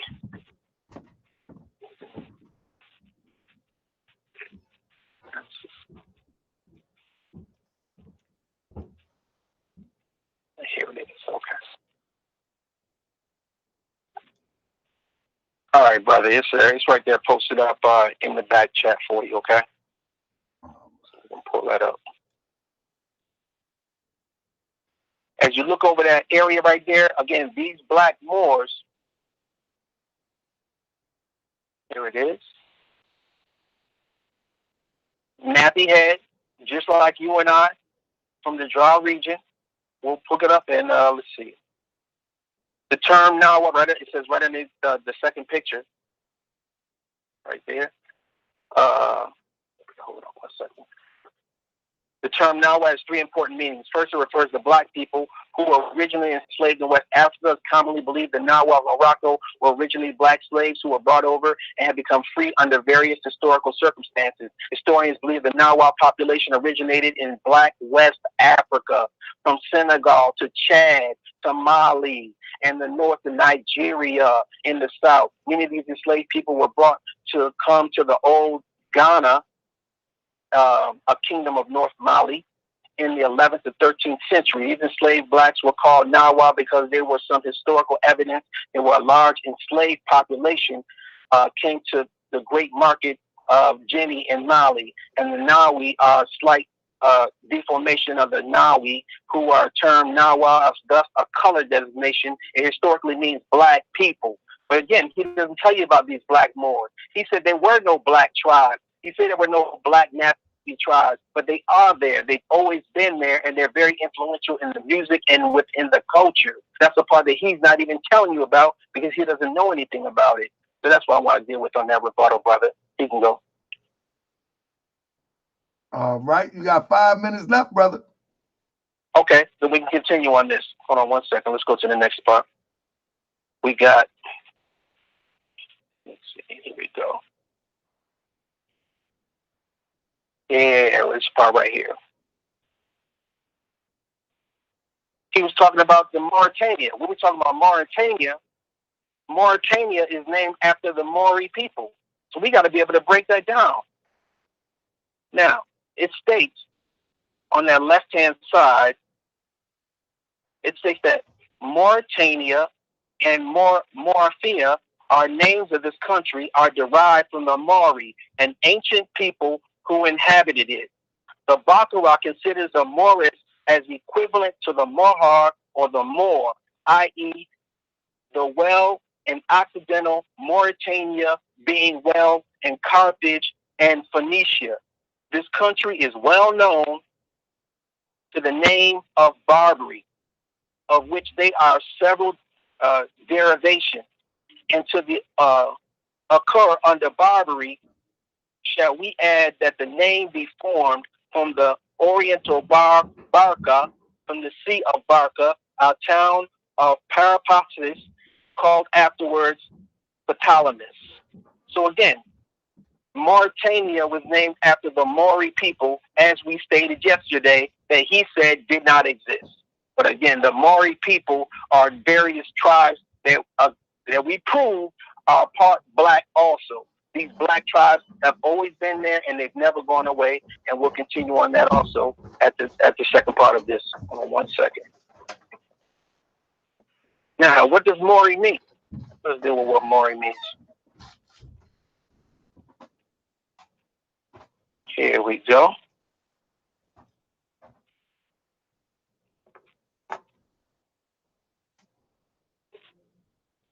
Maori, the inhabitants of Mauritania. This name is derived from their black complexion. Everything among them grow in greater abundance and greater perfection than in other countries. So that's what Maori means. We're talking about the original meanings of Maori. We already know where Mauritania comes from, but Maori means deriving from the black complexion. Next point. Let's go on to this right here. All right. The next point is Chief X said yesterday that blackamoor does not pertain to people. Well, let's deal with the original meaning of what blackamoor means. Blackamoor means it is a self-defining term. So when you say that you are a blackamoor, it means a black-skinned African, an Ethiopian, a Negro, any very dark-skinned person, formerly without depreciatory force, now a nickname. In 1547, the first time that it was ever used in English, it says, I am a black Moor born in Barbary. That was the first time. He will not see the word blackamoor used before 1547. This is from the Oxford Dictionary 20-volume set. They have 8 pages on just the word black alone. He's not explored this. He's not dedicated himself to the scholarship to even pull up the information to tell you what the original meaning of blackamoor meant. It was a self-defining term of being used as a black Moor from Barbary. It was a person. It wasn't jewelry, and it wasn't earrings. It wasn't a brooch. It was a human being. Time. All right, 1 second. Well, you got 2 minutes if that's the time you want to go with. If that's the time you want to go, brother. Let me stop the clock. And let's, Chief X, are you ready? Unmute yourself, brother. Are you ready? Yes, sir. I'm ready. All right, brother. In your time, 15 minutes to either rebut, build on what you previously stated, or refute. You got your 15 minutes, and it starts now. All right. So, a lot of times there's a lot of confusion on why you guys calling yourself after a continent. Everybody else calls itself after a country. That's understandable. See, we as African Americans have a different plight than everybody else. We went through the transatlantic slave trade, okay? We were kidnapped, okay? And shipped through the Haiti, the Caribbean, into the Americas, okay? Generations have passed. So African Americans, unlike someone like Hillary Clinton, who may be able to say, I'm Irish American, we don't have that luxury. We were taken from West Africa. So once we're here in America, we've mixed. They breeded us to produce more Africans, and we're a mix-up of different ethnic groups in West Africa. So if I sat here and said I'm Nigerian American, I wouldn't be totally correct being an African American, because I'm not totally sure of that. So since we're a mix of, maybe from Akan, Igbo, Wolof, See, you see my shirt? These are the most of the tribes that African Americans are from. Okay? We can't narrow it down, so hey, we just say we're African Americans. So we basically have genetics mix of different tribes in West Africa. So we just say African American. It would be totally incorrect for us to say we're Moorish American.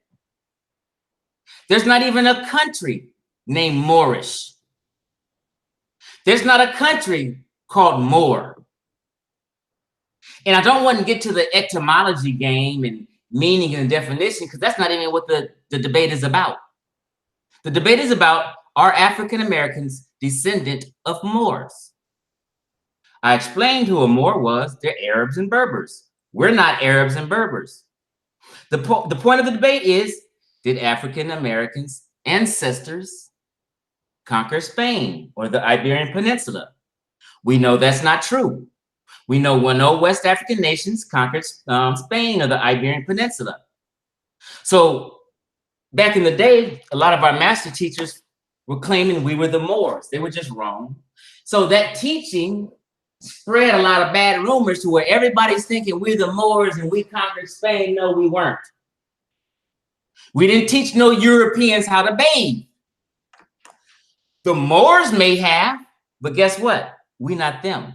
The Arabs probably did teach them how to clean more often and with more frequency, which you really don't need to teach a human being how to clean themselves. Everybody know how to take some water and wash off some dirt on their own. Unless you're just totally mentally disabled with Down syndrome, maybe you can't clean yourself, but any human being knows how to bathe themselves.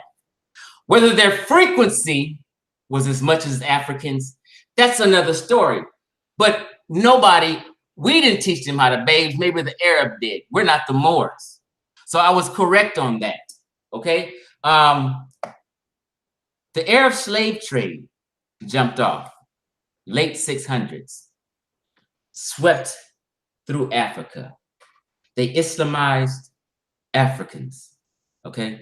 Islam wasn't our religion. It was not our religion. We had tribal religions. West Africans, no West African tribes or people ever called themselves a Moor. That would be silly. They called themselves, they went by their tribal name. And yes, I did say black Moors are jewelry and furniture, which it is, okay? But first of all, let me share my screen again real quick.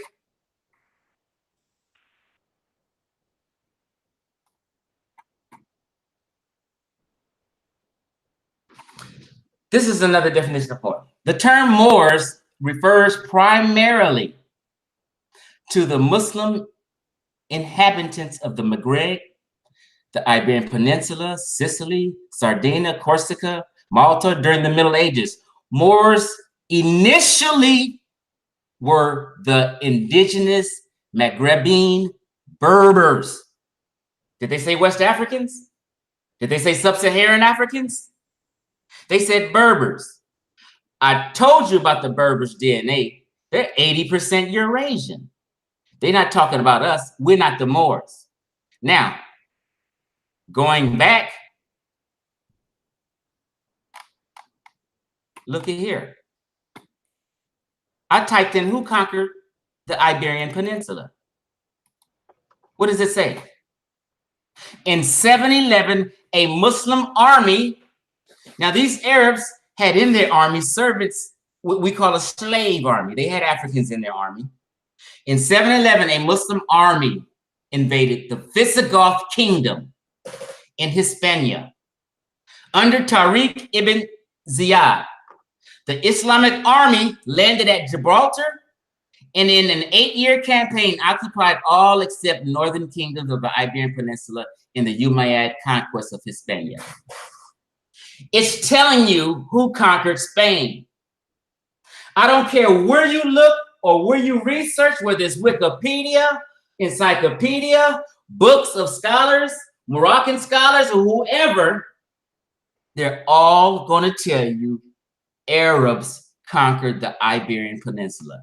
I don't know how people come up with talking about that West Africans or African Americans conquered Spain. Where did that come from? That's misinformation that some of our elders taught, not intentionally, they were just mistaken. Most of the 90% of the information is still great, but they was wrong on that one point, okay? And got everybody twisted, got ISHMAEL BEY twisted, got all y'all twisted. And guess what? Who called you guys Moorish Americans? Noble Drew Ali did. Who was he? To name me and my people. He wasn't a historian. He wasn't a scientist. He was a man who jumped off a movement, an organization, or a cult, is what I called it. And he told his cult members who done no research or study, this is what you are. You guys are Moorish Americans. Even though there's no country called Moorish. Even though there's no country called Moor. I mean, what are you talking about? Now, let me really show you what the Blackamoors are, because ISHMAEL BEY is going to continue to lie about this. And Taharka's going to lie about it.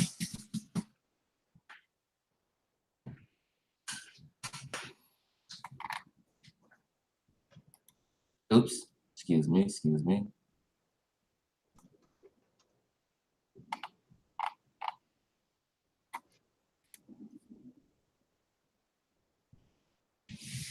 I hope everybody can see my screen. It says Blackamoor. What does it say next to Blackamoor? Decorative arts. Blackamoors are not people. Blackamoors are not a culture. Blackamoors are not an ethnic group. They are decorative art of servants. They're exotic arts. So as you see where my arrow is, it's exotic art of what? Look at the picture. Of servants, serving. And it's beautiful art. It's exotic, but that's what Blackamoors are. Blackamoor is a European art style from the early modern period, depicting highly stylized figures, usually African males, but sometimes other non-European races in subservient or exotic size form. A blackamoor is often found in sculpture, jewelry, furniture, and decorative arts.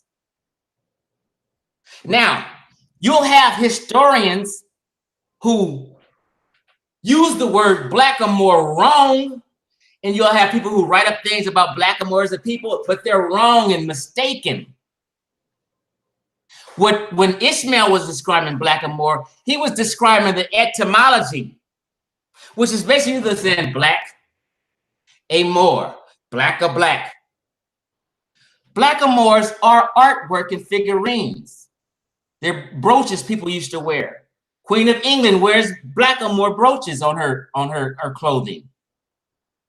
Blackamoors have never been a people. Everyone got that twisted. Now, let's just go back to this.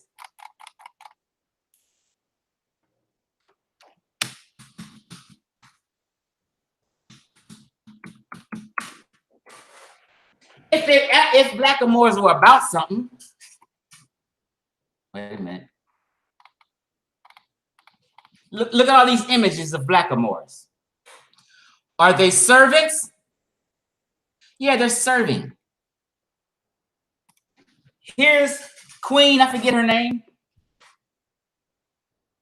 Wait a minute, she's going. Look, basically all these are servants. Look at him, serving. He's carrying stuff. Serving food, got a basket on her back. Look at it, right here. Trays, carrying trays. They're real black faces of people. It's artwork. They're servants, jewelry. Look at the queen with the blackamoor on her, jewelry. Look, earrings, jewelry, not a people. People are mistaken.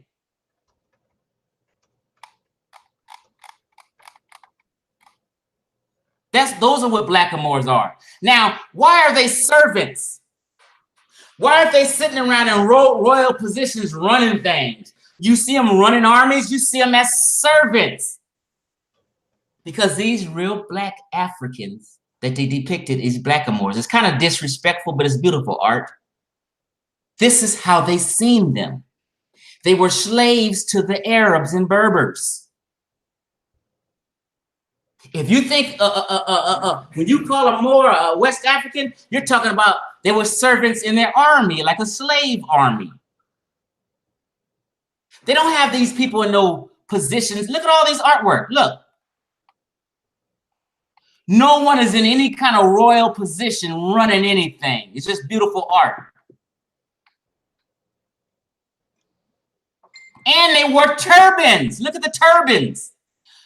You won't find no blackamoors with a fez on. Where did the fez come from? I'll tell you who wear fezes, the Askari. The Askari are policemen. Watch this.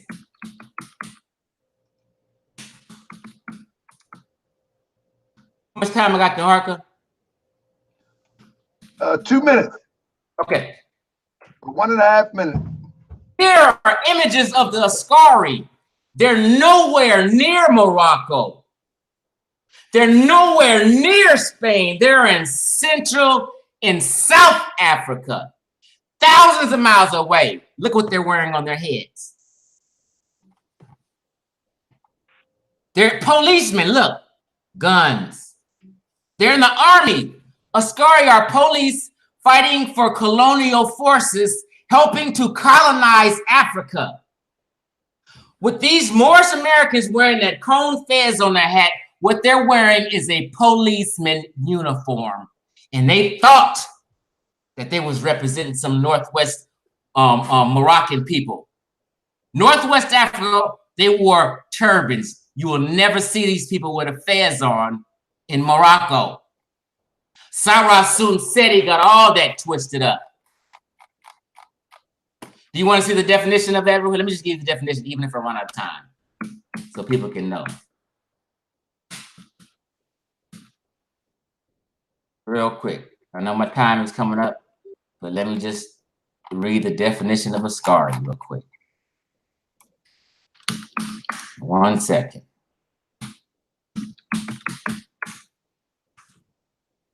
Askari, here we go. Oops, I clicked on the wrong thing. Here we go, Askari. Let me just read this definition and I'm done. Askari means soldier or military, was a local soldier serving in the armies of the European colonial powers in Africa. That's what that was. Look at this man.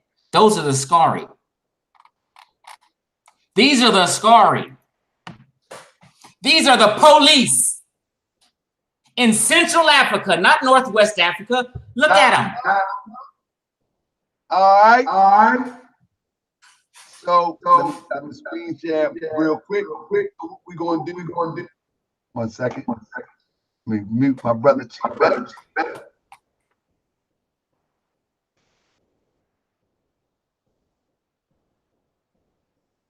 All right. So, Brother Ish, are you there? Yes, sir. You hear me all right? Yes, sir. I can hear you loud and clear. So now we are going into the final round. The final round, as I described, is, I think, if it's agreed to, because y'all done covered a lot of territory. So if it's agreed to, you make a position 10 minutes.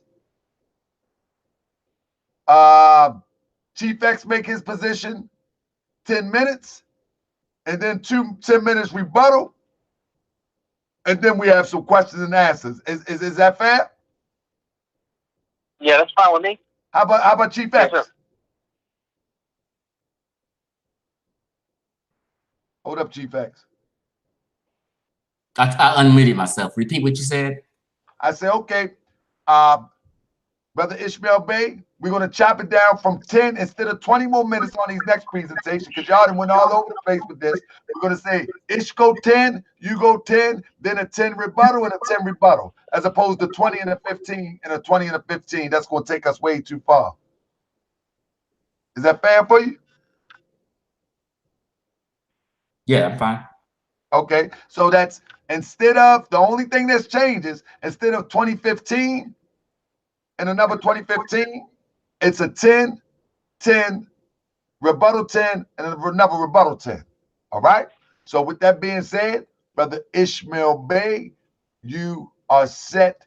Your 10 minutes are about to start. Hold on 1 second. Let me screen share your 10 real quick. Okay. All right. Your 10 starts now. Yes, sir. If you can post the last one that I just posted in the back chat. You know what? Hold on, man. Let me put a separator back there. Hold on a second. Yeah, can you post up this, because this is such. No, not that one. Not that one. Not that one. The one underneath it. There's one underneath that. This one underneath it. The Wikipedia. The Wikipedia. This is a go-to. Go down to the bottom of the Wikipedia. Go down to the bottom of it. The page was last edited the 11th of November, 2018. Anybody has access to go to these Wikipedia things. It's not a credible source, but this guy, this microwave scholar, he's living and dying by this Wikipedia. Now, mind you, I'm pulling up, when I gave you the definition of blackamoor, it was from the Oxford Old English Dictionary 20-volume set. As I pointed out, it's 8 pages just on the word black alone. This dude is a Wikipedia scholar that can be altered by anybody at any time, which was just altered on the 11th of November, 2018 at 4:18 in the afternoon. That's how uncredible he is as far as the information that he's given to the people. But let's deal with the facts here. Okay, so now let's go ahead and deal with this, because he wants to talk. Oh, you know what? How about there's a photo that I just put in on the Facebook. How about we pull that up so that the people can see the information that's on that? It's on the okay. Mr. Microwave Scholar over here. It's on your Facebook page, and it's Moors in Morocco as they fought against the French. Brother Taharka, it's on your Facebook page. It's on your inbox. Is there? And yeah, and it's the Moors as they were battling against. There it is. Yeah, that's it. They're wearing fezzes in Morocco, and they're beating the French in the street, and they look like you and I. That Chief X said didn't exist. Look at that look on his face. See that look on his face? Yeah, right there. That look right there. See, they're beating them in the street wearing a fez that he said didn't exist in Morocco. Yes, our people were fighting back against the French. Yes, our people were riding against the street. And yes, we proved that the black tribes of the Nawa people were there, and they've never left Morocco from the Draa Valley. So I wanted to make sure that we put that into the record also. Now let's go ahead and deal with the next point. Here we go. Let's see if Mr. Wikipedia can hold up and keep up with this one here. All right. So we got the next one is dealing with the Tarbouch and the Fez, the origins of the Fez. So that's on the back chat if you got that one. I think you posted that up before. If you can pull that up, we can go over that. Here we go. All right. I'll post it up again for you just in case. Yeah, that should be it. And it states about the origin of the Tarbouch and the Fez. It says, in the same category as the Tarbouch can be placed the Fez, the Chikaya, varying and slightly in shape. The Chikaya is the name of the Berber Tashik or skull cap, which has the tassel. The Turkish Fez, usually red with the tufted with a blue or black tassel, got its name from Fez, chief city of Morocco. It was supposed that the dull crimson hue produced by the juice of a berry which grew in the vicinity could not be produced elsewhere, but in recent times the red cap was successfully made in France and Turkey. So that's where the Fez came from. It came from Fez, Morocco, used by the berries for the dye to use it as the crimson red of the tarbouche, just as it was stated last night. We showed and proved. He's talking about the 1920s with the Ascaris who were working for Leopold when they had photo cameras. We're talking about before cameras ever existed. We were wearing the Fez that was from Fez, Morocco, that is named after. So again, just more shoddy scholarship of him wanting to rely on Wikipedia instead of the actual facts. Another dagger. So let's go on to the next thing. Jeez, please. All this debunking. Okay, the next point we want to make up. Let's see. Here we go. He talks about the West African tribes and how they have no connection to the Moors whatsoever. He talks about West Africa as if Moors are not even a part of West Africa, or as if Morocco's not a part of West Africa. Mandingos are Moors, okay? So all y'all that run around talking about y'all such Mandingo warriors and all this stuff, that's cool. That's a part of the African history. But you know what? They're part Moorish.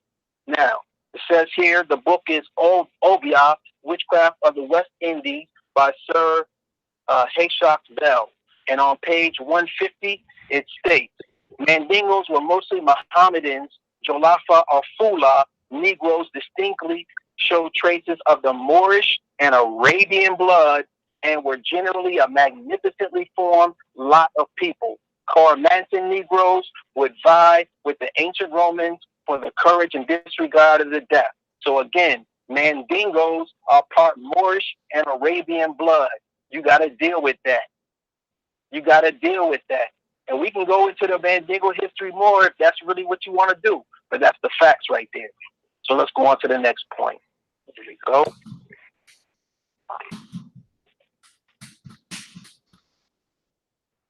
As we were talking about yesterday, the next point we wanted to bring up, he said that the Moors were not exchanged for Native Americans. So we just posted that up. Let's go to the next point on here. We're going directly to the papers. We're going directly to the collection of the Massachusetts Historical Society. This is from the state of Massachusetts.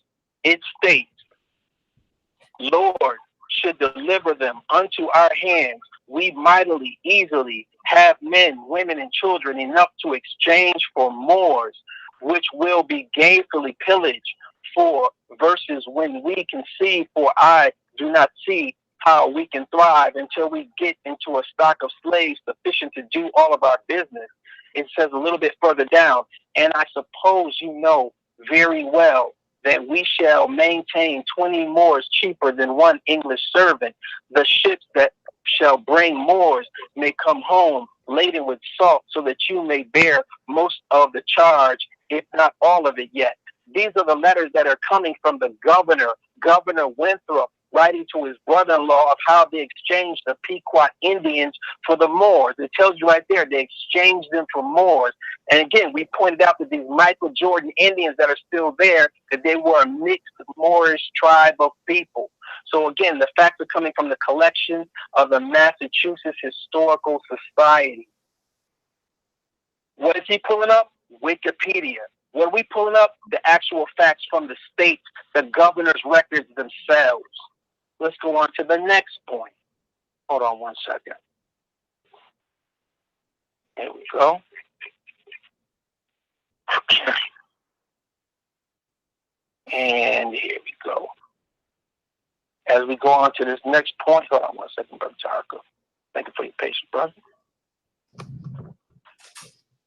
Okay.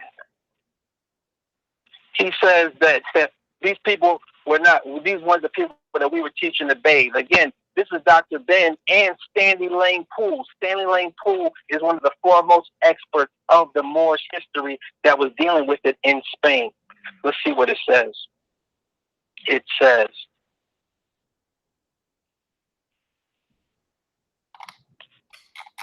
let's see. It is of the paradoxes of history in Africa, the mother of civilization, remained over 2,000 years the dark continent. To the modern Africans were the regions where ivory was sought for Europe, the slaves for America, and the time for Jonathan Swift. And the satirist informs us the geographers was drawing African maps will fill the gaps with savage pictures and towns. But hold on, it stays down here. Here it goes. A little further down, common bat.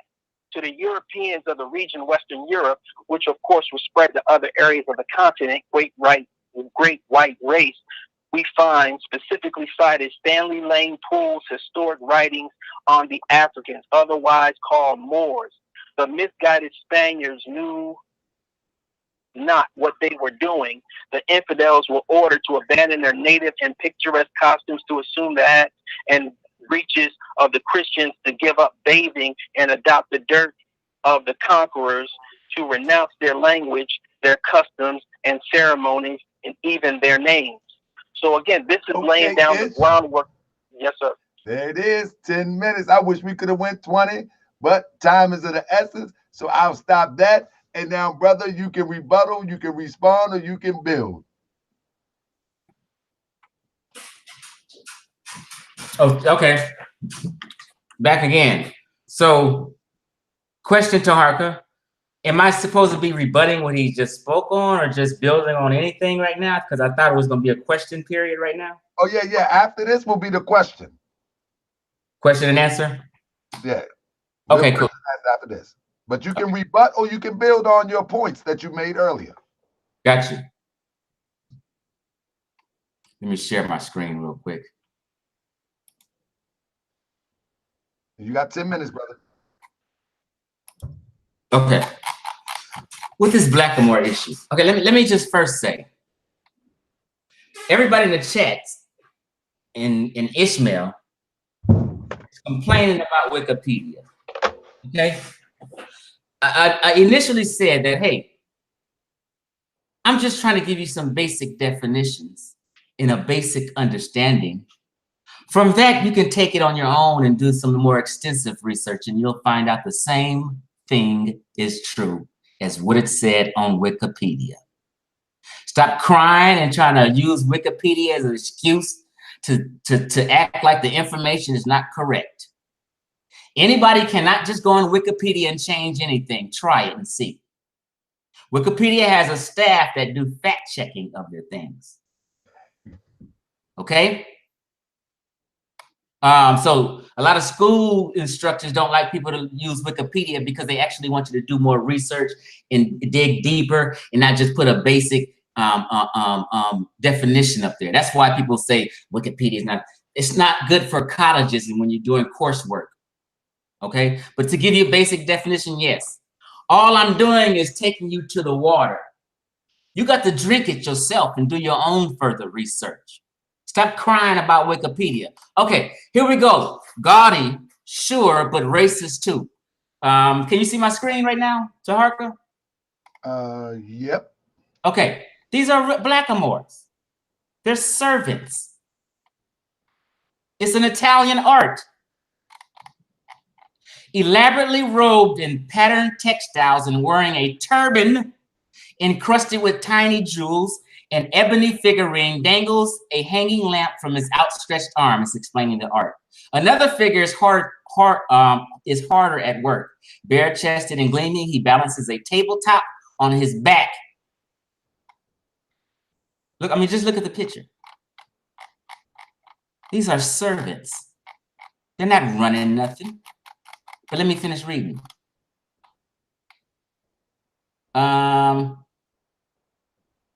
Blackamoors aren't exactly highlights in the expansive art collection of La Pietra, a Florentine, I told you they were Italian art, villa bequeathed to New York University by Sir Harold Action in 1994. But while historians haven't always championed them, blackamoors are still a thriving industry. They're telling you what they are. They're a commodity. Blackamoors are still a thriving industry, with the United States as their #1 importer. In fact, the figurines are especially popular in Texas and Connecticut, Search the word Blackamoor online and you will find countless of listings on eBay and everywhere else. Unlike their American counterparts, which focus mostly on romanticizing scenes from the era of slavery, these European ornaments often depict Black bodies as exotic noblemen. And not everyone considers them passé. As recently as September 12th, the Italian fashion house Dolce & Gabbana. See, Blackamoors had nothing to do with people. It's fashion, art, jewelry. Dolce & Gabbana invited outrage when it included a caricature Black woman figurine on an earring as part of its spring-summer collection. So I just want to let you guys know, and so you guys can get it in your head, Blackamoors are jewelry.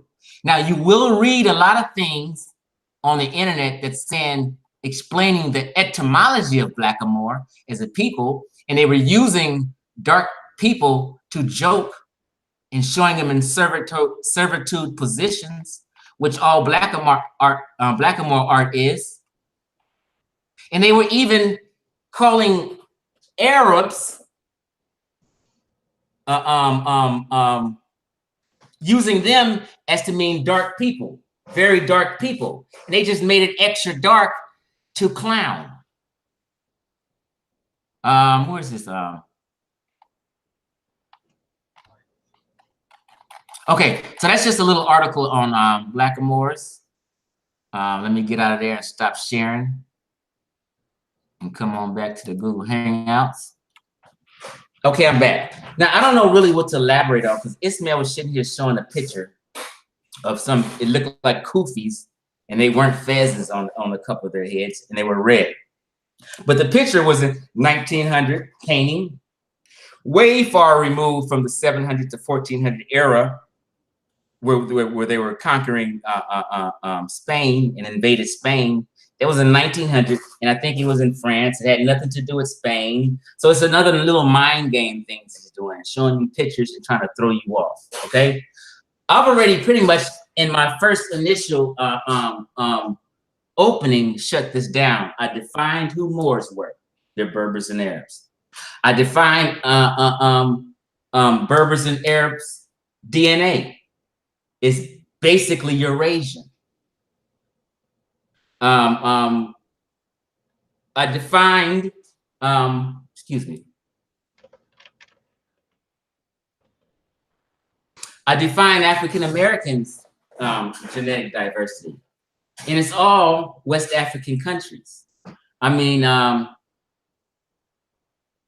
pretty much killed ISHMAEL in the beginning, according to the title of the debate. Okay, the title of the debate is to prove Moors are African Americans, and I proved that they weren't.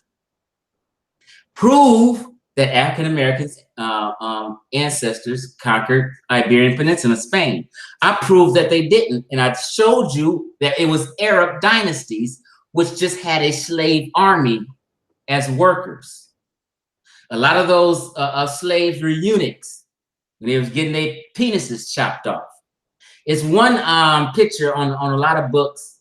The Alhambra Moor, and he's standing next to it. That was an Orientalist painting in the 1800s. Okay, and he was no superior figure. Guess what he was doing? The artist who drew that said he was guarding a house full of, excuse me, guarding a mosque or a temple that were full of white women, standing out guard. And people had that on the book cover like that's some Moor that was running things in Spain. It wasn't. He was a guard. He was a servant. He was sharp in his garb and everything and looking nice, but he was just a servant. That's why all the Blackamoor pictures are servants. Any blacks, any sub-Saharan Africans or West Africans dealing with the real Moors, Arabs and Berbers, they were slaves and servants of Arabs and Berbers. This is a fact. They wasn't running nothing. Okay, so I don't need to continue on. I'm ready for the question and answer period. Okay. I'm good. All right. I'm going to, now you know I'm going to give you a hard question, brother. Got you. All right. Let me open my screen. Oh, you're asking me questions. ISHMAEL's not asking me questions. Ish can ask questions, but I'm gonna give Ish you and him will ask each other, let's say 3 questions. We'll break it down. Let's just break it down so we won't be all night long. I'm gonna give Ish 2 and 2. So, and then I'm gonna ask both of y'all some questions. So you want to start with your questions, Ish, first? Sure, no problem. Yes, sir. So we have we got here we go. Okay. So we got the source that's posted up on the back chat. And the name of the book, Chief X, is Speaking of the Moor from Alcazar Othello.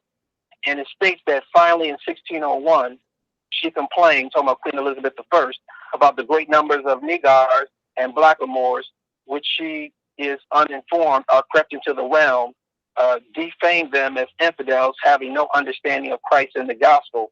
And these blackamoors were deported from England. From Queen Elizabeth I. So if she deported them, are you saying that they were just brooches and necklaces, or are you saying that they were human beings? Can you explain that, please? Sure. Okay, and this is why I kept continuously saying it. Like this historian, whoever wrote this, I'm not sure who wrote what you're showing. A lot of historians are also confused and mixed up.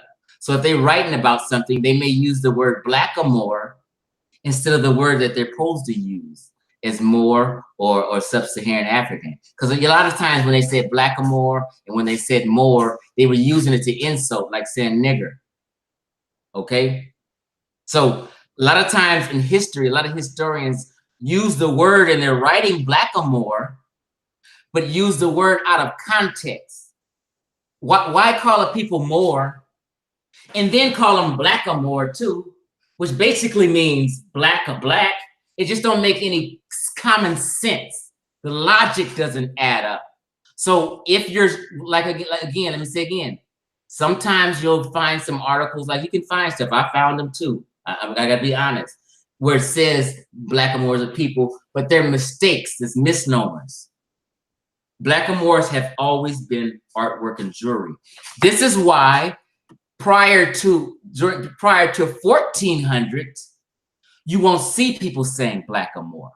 You'll see them saying blackamoor after 1492 because it was Italian art in Italy. Okay. All right.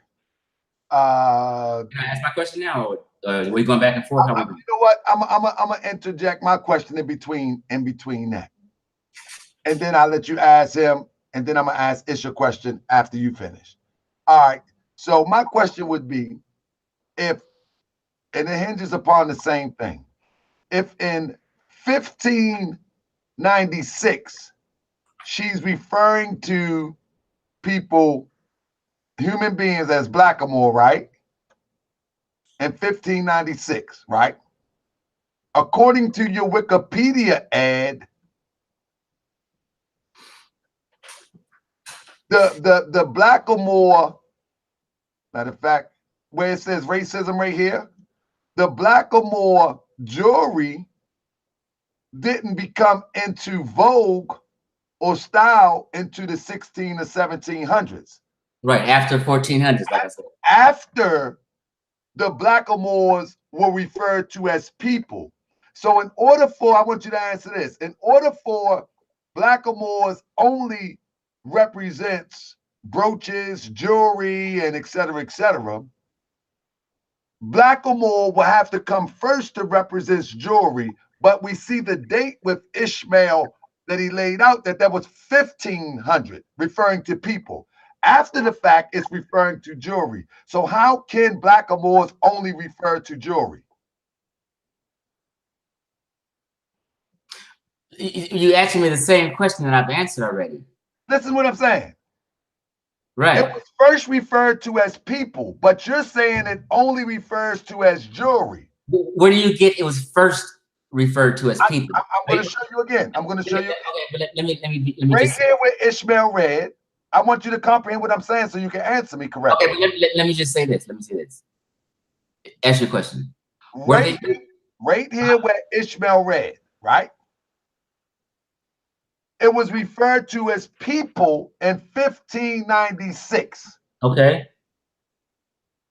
You're saying it wasn't referred to people, it's only referred to as jewelry, brooches, etc., etc. I'm asking, how is it that it's referred to brooches, jewelry, after it was already referred to as people in 1596? Your Wikipedia says that they came in vogue in the 17th century, but it's referred to people in the 15th century. So how can you say it's exclusively and only means jewelry? Okay. As this is what you have to do. What are you reading right now? What is that? That is from your Wikipedia ad. This? Yeah. No, something on the screen is something. Okay, this is your Wikipedia that you read earlier. Yes, sir. Go down to racism. It says blackamoors have a long history in decorative art, stretching way back to the 17th century, Italy. But Ishmael shows that they were referred to people in the 15th century. Okay. So you can't. So I'm asking, how can you say it's exclusively refers to jewelry, brooches, and all of this if it was referred to people before it was referred to jewelry? Yeah, this is what you have to do. What date and year was that article written? That's what I just showed you. I'm gonna show you again. This here, it say in 1596. No, I know that's what that says. I said, when was the article written? They're writing about something that happened in 1586. But when was that article written? Well, that's actually a book, brother. This is a book. Okay, so when was that book written? What year was that book copyrighted?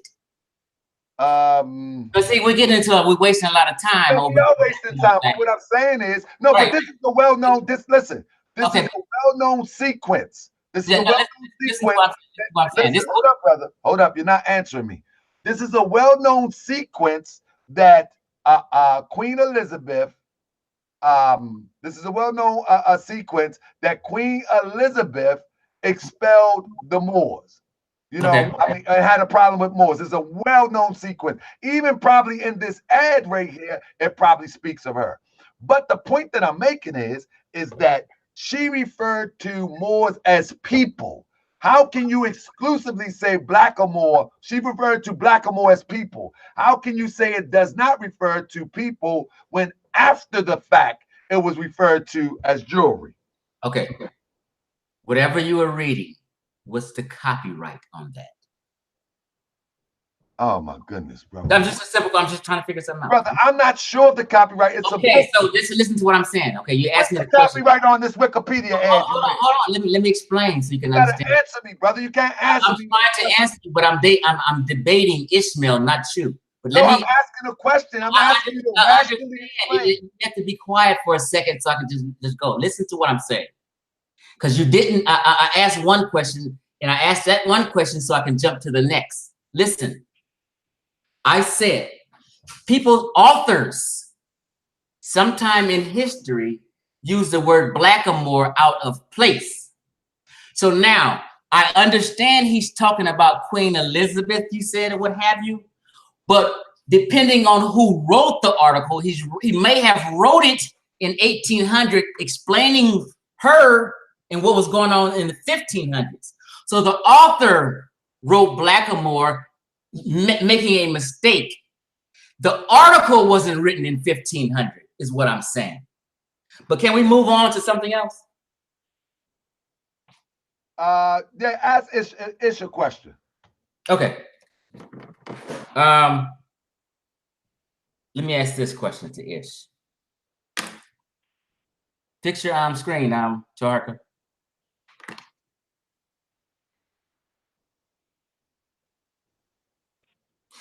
Okay, Ishmael, who gave the title Moorish American to you guys? Why do you guys consider yourself a Moorish American? Excuse me.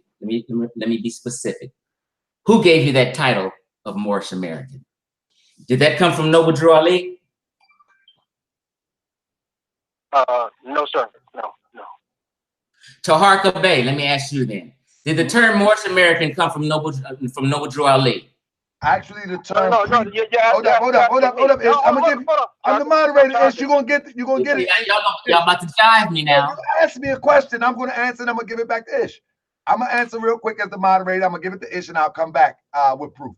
Let me say that way. Who coined the term Moorish American? The term predates Prophet Noble Drew Ali, but I'll yield the floor to the debater first, and then I'll come back to respond. Go ahead, brother. Ishmael, who coined the term Moorish American? If you say anybody other than Noble Drew Ali, you're lying. I'm lying? Wow. Well, just answer the question. Maybe you're not lying. Answer the question.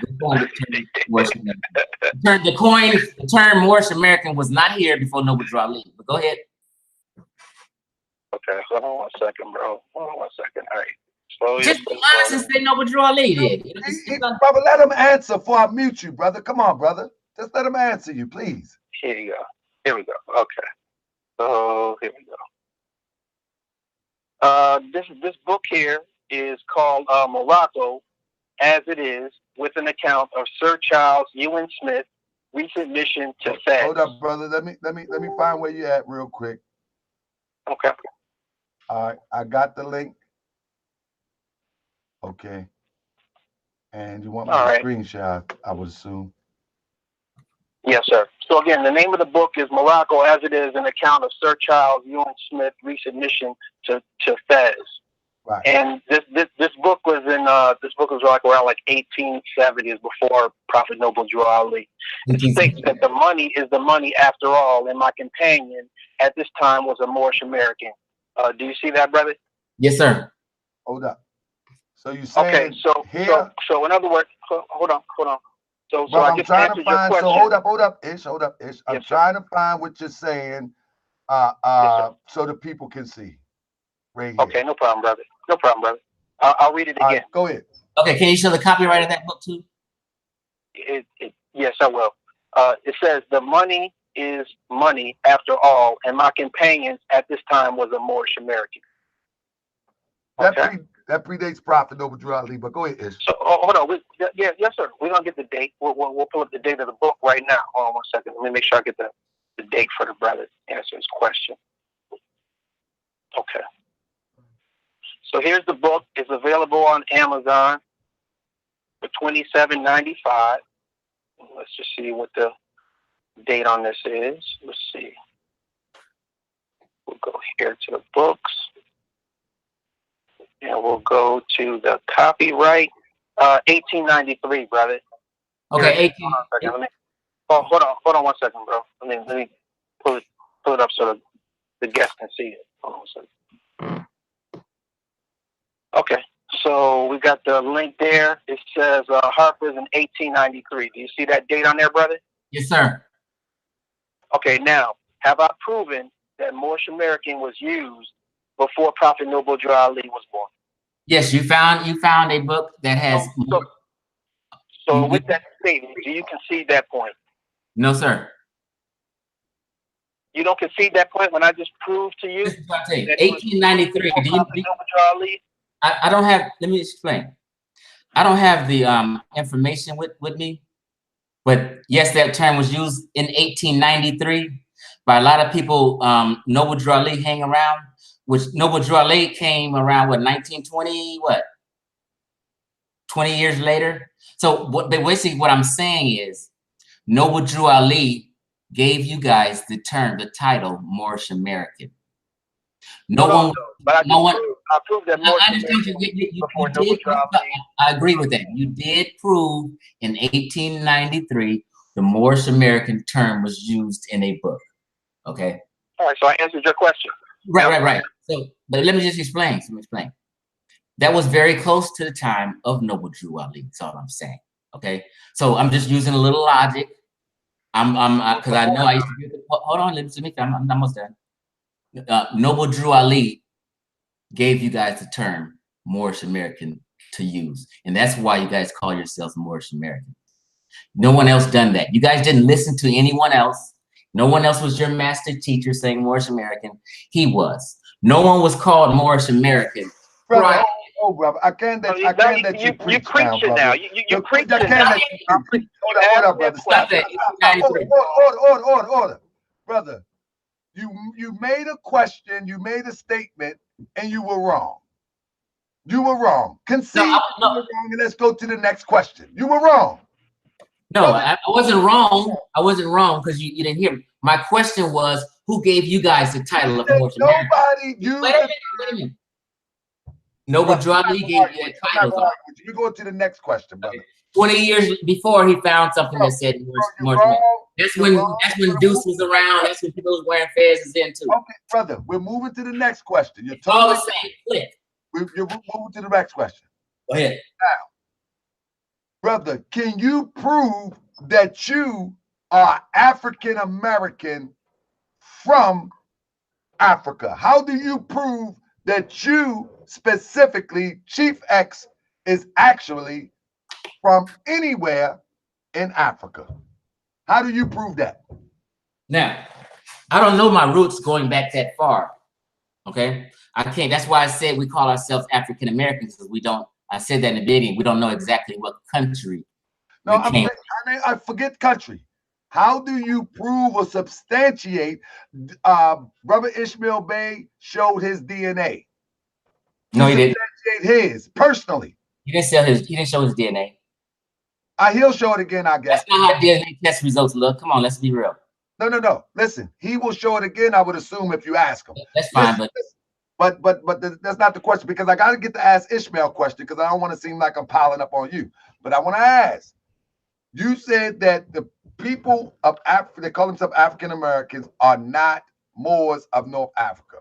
But you said you are from Northwest Africa, or you're from West Africa. How do you prove and substantiate that? It is very hard for me to prove and substantiate what exact country I came from. I explained an overall history. We know the overall history of the slave trade and how African Americans got here. We've talked about that. This is the common sense things. But I will tell you this. I have the sickle cell trait. My granddaughter has full-blown sickle cell. Sickle cell is a trait about West Africans had. Okay, so me having sickle cell is kind of scientifically letting you know that I'm a descendant of people in West Africa where sickle cell disease originated. I have the sickle cell trait. That's the only way I can do it. Okay, I haven't traced my records. I can't sit here and tell you, okay, such and such got off this ship. Okay, who was before him? Who was his mother? Okay, did he breed? I don't have those specifics. Okay, so Ish. So now let me get on Ish. Ish, can you prove that you, because he used some DNA strain ideal or concept, are you able to prove that you are from North Africa? Yes, sir. I already have. I just produced my DNA for anybody to see. Already on your show just not tonight. So yeah, I just did. He said he didn't see it. I didn't see anything that said your name and your percentages. I didn't see that. Okay. Well, I just posted up for Taharka. I posted up the results that came through my email that would show that it came from the company, and now I'm showing you the results from the company. Okay, do me a favor then. Show me your screen, screen share your DNA results like everyone has with the name on it that says this percentage is this, such and such percentage European. I'd like to see that. You haven't shown that. Okay. So are you going to do the same? No, I haven't taken I'm going to do it. I'm going to do it, but are you going to do the same? I haven't taken a DNA test. He already said that he cannot identify that about himself. Okay, got you. Okay, all right. So let's just see. You have something with your name on it. If you don't, just say I don't have something with my name on it. It's okay. Okay. Hold on, brother Chief X. Let him answer the question, and if he's going to produce it, he'll produce it. And then I have one more question for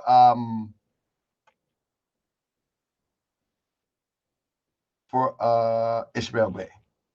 And then we have some closing remarks. Hold on 1 second. We get the maternal line and the paternal line on here. And again, the DNA results are also posted on the Raw Squad African Moorish Scholarship for anybody to view the full DNA strands. That's the maternal line. That's the paternal line that's posted on there. And then we'll get the quantums. Hold on 1 second. Let me find the link that has the quantums on there. Because again, we dealt with that E1B1 that we were just talking about that proved that went over to the Moorish section and the West Africans. And we got the, let's see. Here we go.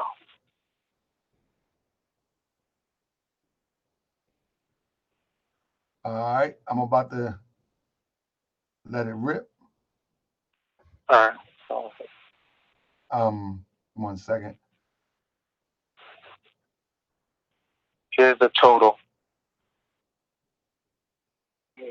So I'm doing this in real time, so work with me real quick. No doubt.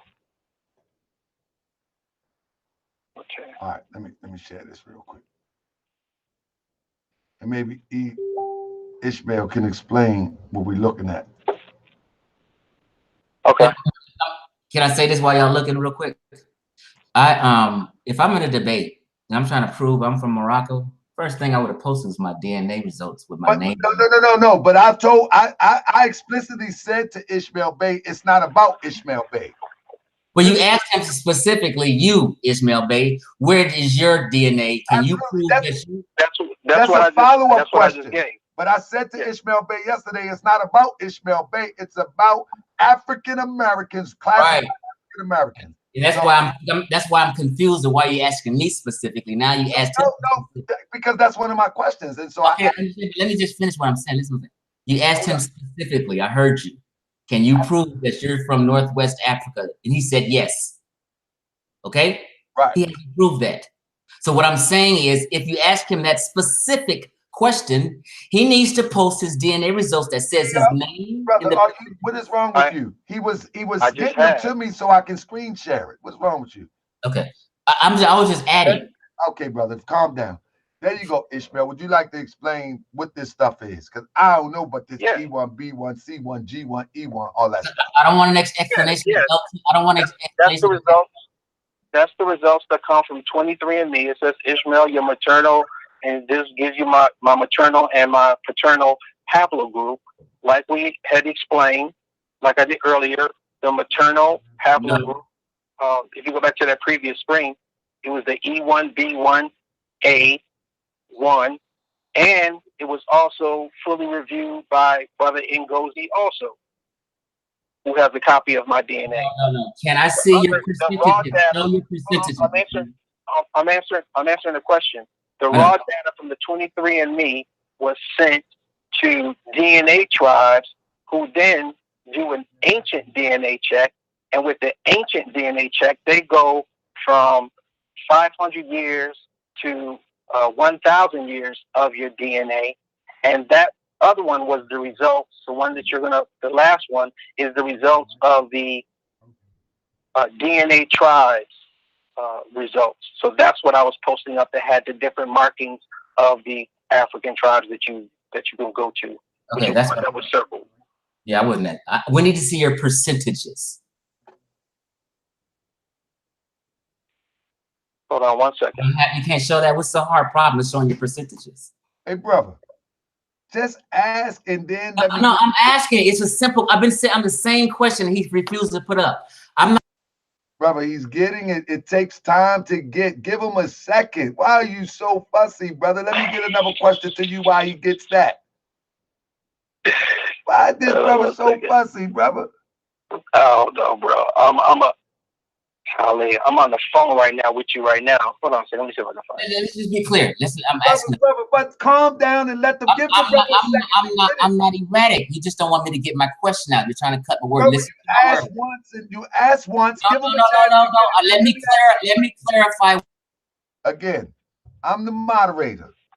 Let me ask you a question. Why, while he fetches that or gets that? Now let me go and ask you a question. Or let me ask Ish another question. Give him a chance to get it. You couldn't produce nothing.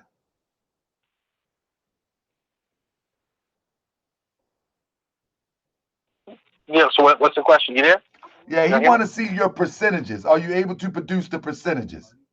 Yeah, I got it in the computer. Hold on 1 second. I'll find it. All right. I'll find it. Let's see. I'm not trying to double team the brother, but the brother is not going to take over the show. This is debate. We done with the debate pretty much. I'm just questioning. Pull up the 23andMe results lifetime. Hold on 1 second. I'm trying to get one clarity. Just relax for a second. You want the percentages, right? No. Just Okay, let me. When I stop talking, then that's when I'm finished. Listen. I'm asking him, and it's still not up. 20 minutes later, can he show the percentages? That's all. With his name on it. I'm not a reader of E1B1. I'm not a geneticist. Hold on. I'm not a genetic guy.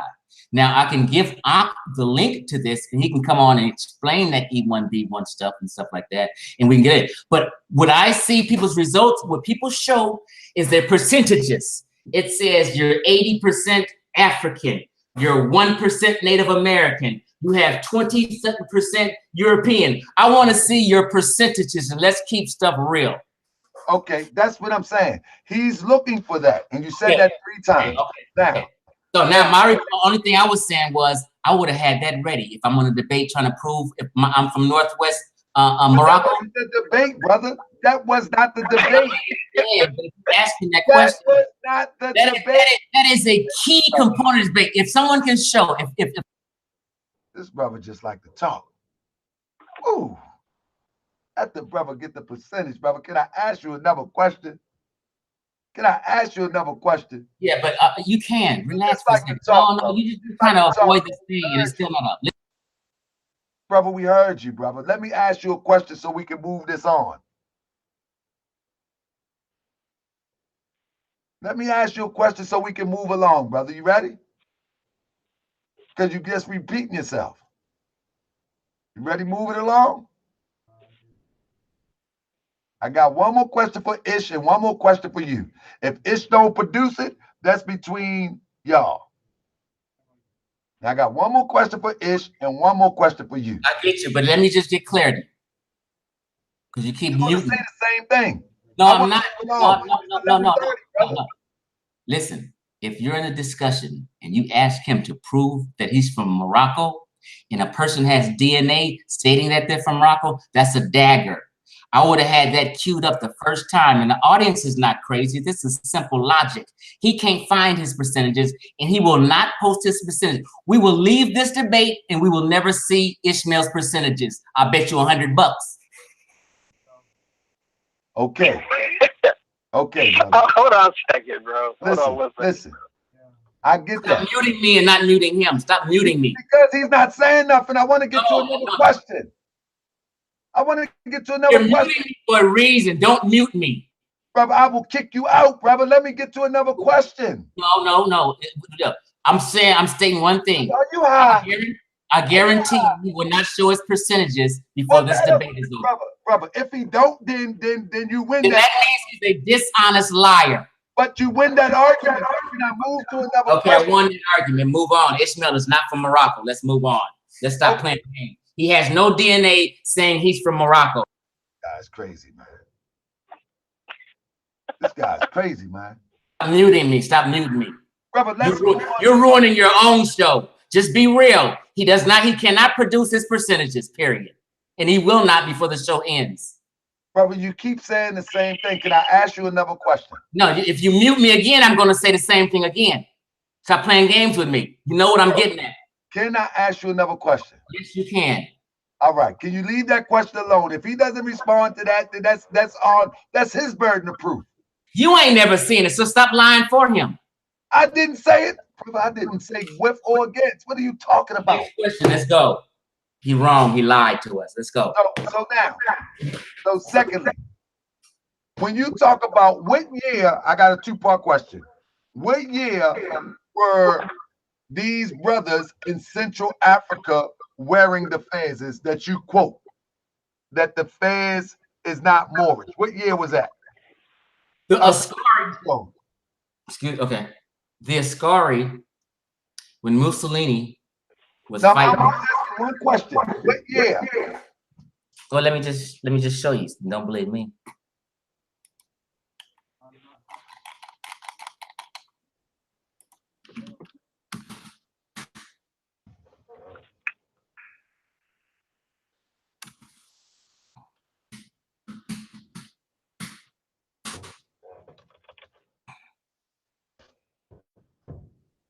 I mean, just like this, I'm giving you time to, brother, to find what you need to find. I'm not gonna browbeat you. I'm gonna give you all the time you need. That's my last question for you, because I got another question that's gonna follow up with that.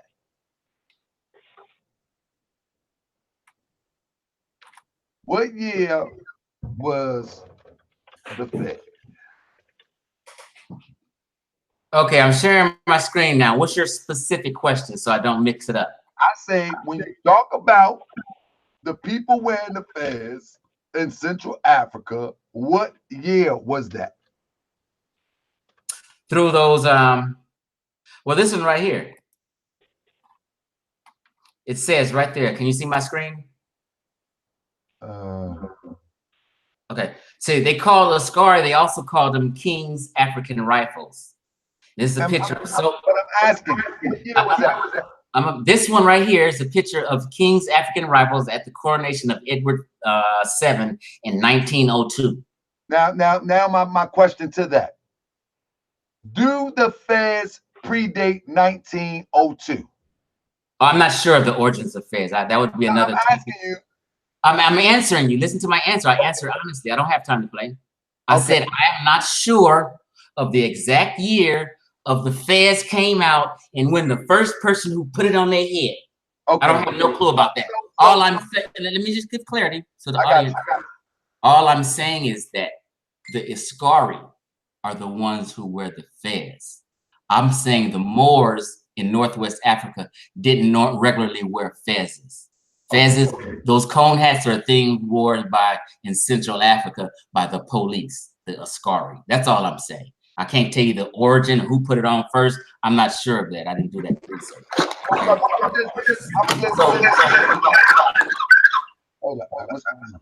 I'm gonna give you a brief history lesson real quick. Brother. No, but hold on. But I'm not debating you, bro. That's what I'm saying. You're the moderator. ISHMAEL Bey. I'm waiting on ISHMAEL Bey. But what I'm telling you, you're not in the debate, brother. This is not a tag team. Listen, I'm not tag teaming you, brother.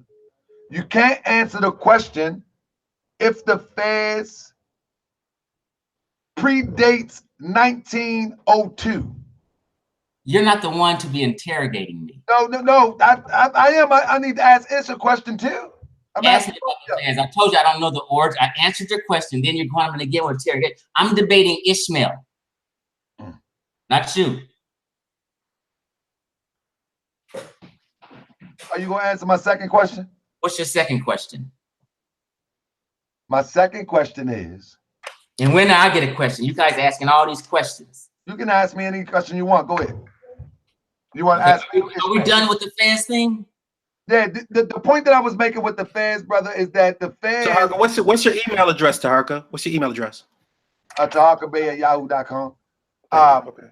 The history to say that the fez is worn by police and the fez predates the picture in what you show is disingenuous. Because the origin of the fez, for example, just because people after our rule make figurines, derogatory figurines of us, take our culture and misappropriate it, doesn't make it legitimate from their standpoint. They actually are trying to illegitimize. And you say 1902, you show a picture from 1902 when the fez predates modern history. It's an ancient headdress. So I think that's disingenuous on your part. So I'm asking the question that I'm asking. And you can't answer it. Okay, why is my picture not on here? And why is not picture your picture? I don't know. But the question that I'm asking, brother, is if the Fez predates 1902, could it mean that the Fez has more relevancy than the police wearing it in 1902? Okay, is my picture, can my picture come up? What's the problem? I'm about to answer your question. That's yours. I'm not sure, brother. That's on your end. You got to cut the screen share, I think. Oh, okay, I got you.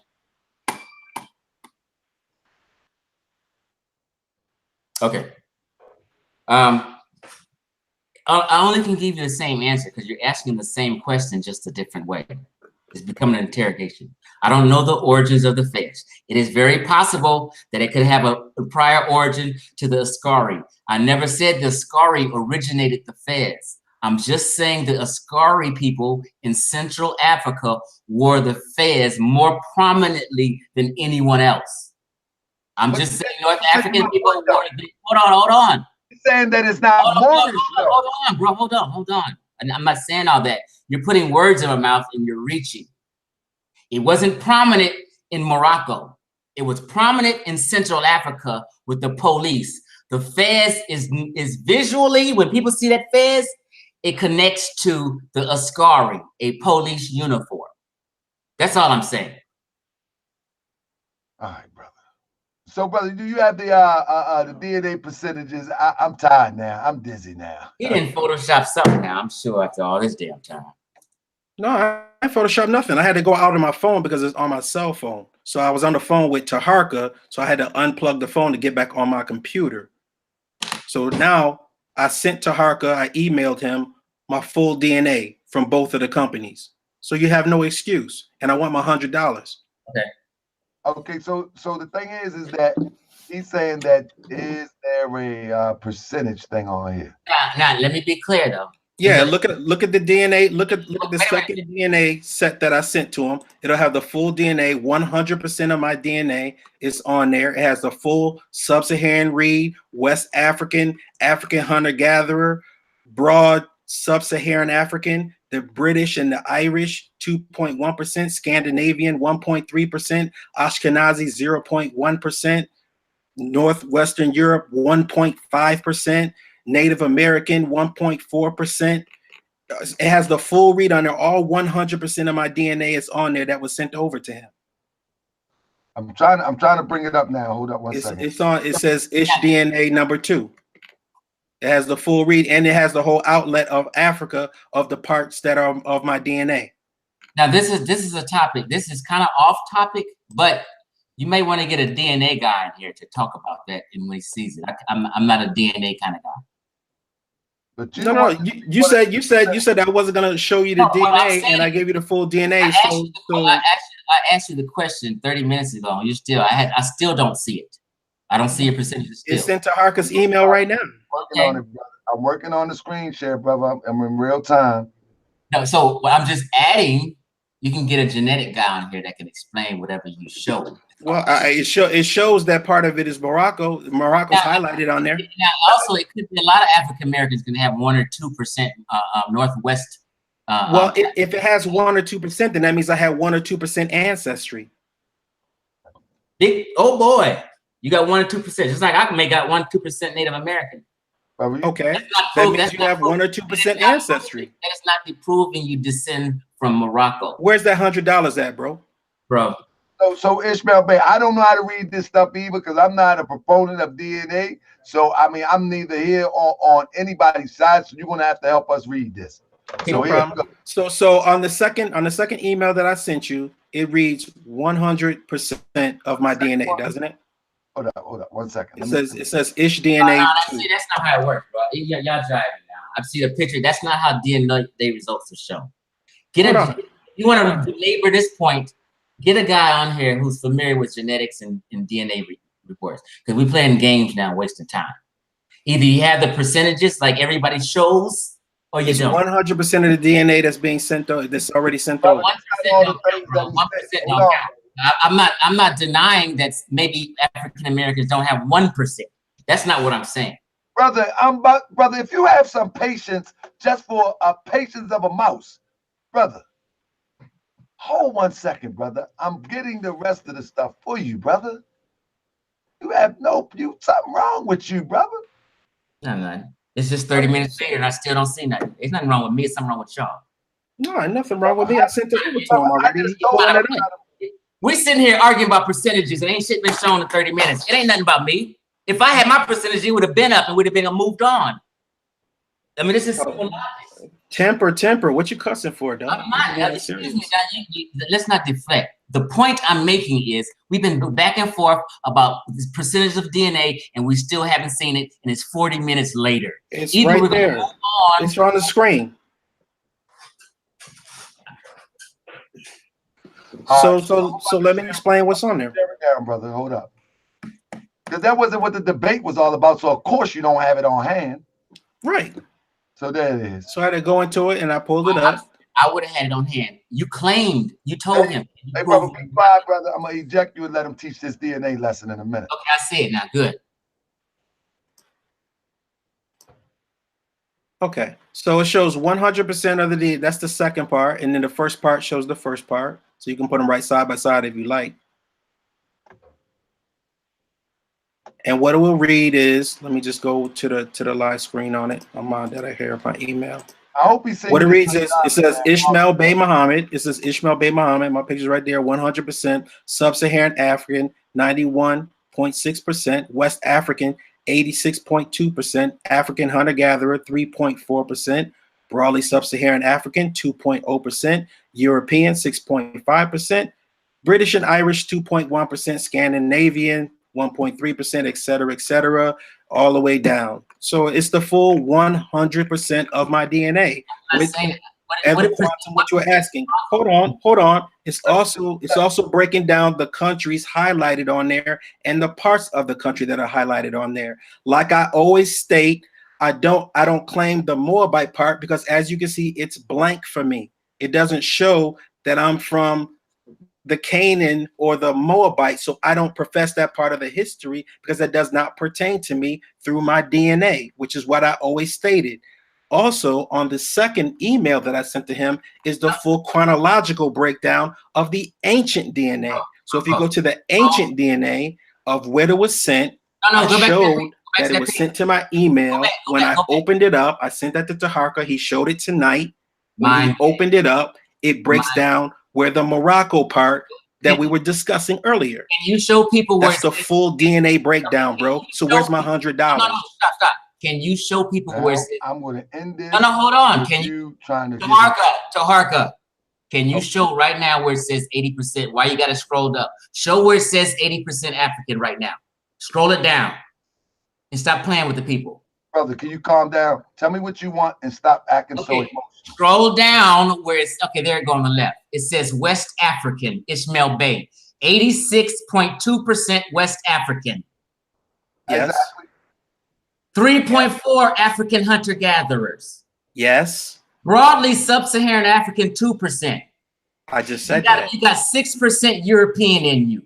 I just said that. You are an African. You are a West African. I know that. Brother. DNA. You are not from Morocco. Stop playing games. Do you not see Morocco highlighted on the African part? This brother is weird. Now I say 91.6 sub-Saharan African. European 6%. If my eyes lying? No, I already had said that. Okay, so you're West African. Mixture. No, you West African descent? Say it. Yes, proudly. Yes, proudly. I'm West African, yes. Thank you. So what's your point? You're West African, that's all I wanted to know. And you got 6%. I'm a Raw Squad African Moors. That's what my group is. I don't care. We're African Moors. Are you gonna pay? Let me wrap this up, brother. Are you gonna pay him his $100? See, the title of the debate is African Americans Moors?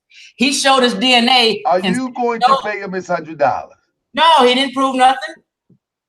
I provided my full DNA from both of the companies. We my say that $100. Moors are from West Africa. I'm asking, are you going to pay him his $100? No, he didn't prove what I asked at all. He's a West African.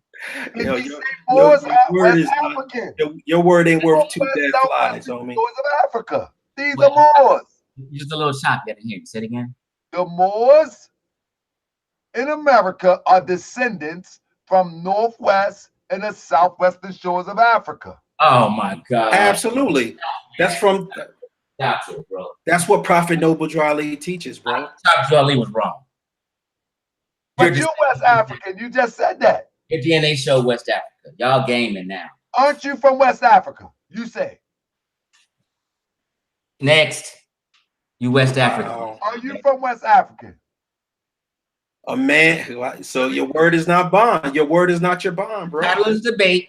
African Americans, are they the ones who conquered Spain? And that's been answered already. ISHMAEL Ben lost this debate on my first opening. Let me ask you a question. Reaching now, he's trying to act it. You asked him what was he, and he told you he's part Moroccan. He's not. He's West African. I gave you the full DNA breakdown from both companies, bro, and you still didn't pay him. Where did it say Morocco? I'm going to wrap it up like this. Before we go, right?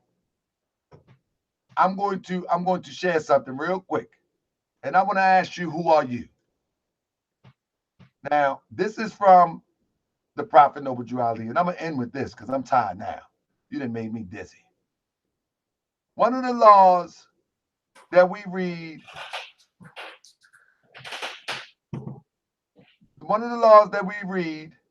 in the Moorish Science Temple of America, every meeting. Okay. I'm going to ask you who you are. But see, you're the moderator. I don't know why you're talking. I'm done now. I'm done. This is over. It is my question time. I've only asked one question. Y'all asked 3 questions. I'm done. You can ask as much as you want. Okay, here's my question. Hold up. Let me finish. Then you can ask whatever you want. The Prophet Noble Drew Ali teaches that the Moorish Americans are descendants from the ancient Moabites who inhabited northwestern and southwestern shores of Africa. That means from the top of the north to the bottom of the south. And you're from West Africa, so who are you? Garbage. Noble Drew Ali is not a source. No, I'm asking you. No. What I'm saying is, if we in America come from northwest, southwestern shores of Africa, you admittedly say that you're south from West Africa. I did not say that. Don't put words in my mouth. I didn't say nothing like that. Didn't you say you're West African? Bro, come on, man. Let's move on, bro. Y'all jive. Did you say that you're West African? I'm not debating you. I'm asking the question now. You guys ready? Brother, are you from West Africa? Bro, we're not doing a game plan. I just sat here and spilled talking about I got sickle cell, which originates in West Africa. That's why I got the sickle trail trait. That's why see, you're playing games. It's time for my question. Go ahead. Come on with your question. Okay.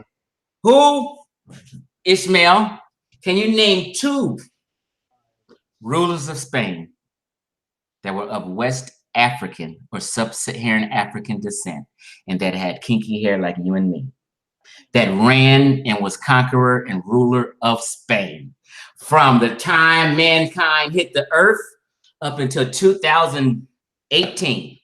Name about 2 of them. It should be easy. If you're saying your people conquered Spain, you should be able to rip off a list of them. You should be able to rip off a list of about 20, 30 Africans. Because what I did was I went on there and I checked out the rulers of each time period. It was great. I don't have it now, but I checked out who was the ruler of Spain and Morocco in each time period, all the way up to 2, and then find not one Black African, not one West African, sub-Saharan African as ruler of Spain. Not one. So the question is, can you provide proof of a full-blown West African who was ruler of Spain? There isn't one. Okay. So they conquered Spain, but they never ruled Spain. No, Tariq Ibn Ziyad was a general, but he wasn't the king ruler, and he was a West African. Okay. Yeah. And then none of them do nothing. So they never had a Black ruler. Spain. None of your ancestors ruled Spain. None of that. Now, have you ever heard me make that claim before? No, but I'm telling you something that's logical. If a people conquers a land from 700 to 1400, which is 700 long years, in 700 long years, you can't provide one. Like I can say, okay, Barack Obama is the president of the United States of America. I named a black person. It's easy. Name a black African man who was ruler of Spain. They didn't have a singular ruler like that. Okay. They had townships. They had entire black townships. If you study the history of Cordova, you'll find that there were entire black townships, and they would have mayors, and they would have many rulers, but there wasn't one overall ruler. It didn't operate like that, bro. Hold up. I'm going to show you one in Spain. Give me 1 second. I'll show you one in Spain. Give me 1 second. Okay, now, if you show me one in 700 years, it's kind of like pale. That's like me picking one out of a million. Say, okay. No. I'm doing it on the fly, brother. No, but see what? I can show you quite a few. But Tarkas, what he's asking for is a pure West African. No. This is what I'm saying. They were mixed Arab. I gave you two countries. I said Spain or Morocco. Brother, I can do that. I just showed you Morocco. Let me show you to you one more time. You're gonna show me a picture, it's a drawing of somebody? No, I can show you one more time. And you can do the research, brother. You ain't gotta trust me. You can do the research right here. Who is that? Morocco. The Emperor of Morocco and Fez in 1472. All right. That's one. 1472? I mean, I can get more, brother. I'm doing this off the cuff. What you want me to do? Yeah, I'll check that source later. Yeah, I'm doing it off the cuff. We can move on. So basically, it's very hard to find a black man who ruled Spain or Morocco. It's because you're using Wikipedia. No, I'm not. You guys. I'm asking you guys. Use what you want to use. It's very hard for you guys to show rulers who look like us. I'm doing it off the cuff, so we're. Yeah, I see now, but we can move on. But see, I also see how you move back the finish line, because you put out that challenge before about Morocco, and I checked you on it, and then you moved back the line. You said that there wasn't a black ruler of Morocco, and I proved you wrong on that. I was very honest with you. I said it 3 times before. Ishmael found one who was a mulatto. He was mixed Arab and African descent. Bro, okay, I appreciate that. Ishmael found one who was a hybrid, a mixed breed, a mulatto. Bro, okay. I just showed you a real brother. He had an African mother, but his father was Arab. He found one. That is correct. Okay, so I just showed you a real one. And you did not pay me that money. No, I didn't offer you no money then, because you didn't find one. Yes, you did. You offered 20. You said it for $20 if anybody could produce it. I produced it, and you didn't pay up for that. Just like you didn't pay that $100 tonight. I found a half-breed. The source wasn't that good, so I never did really check your source. Okay, bro. Check this source. One that was mixed. Because I'm gone after this. Check this source. Concerning the Alawite dynasty, it was founded by Moulay Raqid, a man coming from urbanized tribe of Morocco. Urbanized just means they adopted some of the cultures. Records show that this is an authentic picture or portrait of the man perfectly negroid. Therefore, it is this black-skinned man who actually founded the Moroccan royal dynasty. Brother, we can go on and on, brother. That's false. Oh my goodness, that's not false. That was in Morocco. After the debate, you asked me about Spain. He was a black ruler of Morocco. I got one for Spain too. Hold on. First of all, you're still a moderator. You're not getting that. You're the moderator. Brother, I'm up out of here, brother. Peace. And you searching for things for Ishmael. Ishmael got spanked. You searching for shit for him. You're the moderator, bro. Bro, you asked the question though. No, but still, please. X, you got crushed from beginning to ending. You got crushed. This whole shit is a sham. You're not debating, bro. You're the moderator. You searching for shit for Ishmael. Brother, the debate is over. Okay, you lost. The question round. The debate okay, now hold on, Ishmael. Let me just say something. Relax. I'm a guest here. Now, according to the topic, Ishmael never made his point on any of that shit today. That is so false. I prove what the origin of Moor was. I busted you on the black of Moor. I busted you on so many different topics. You didn't know if you was coming or going, bro.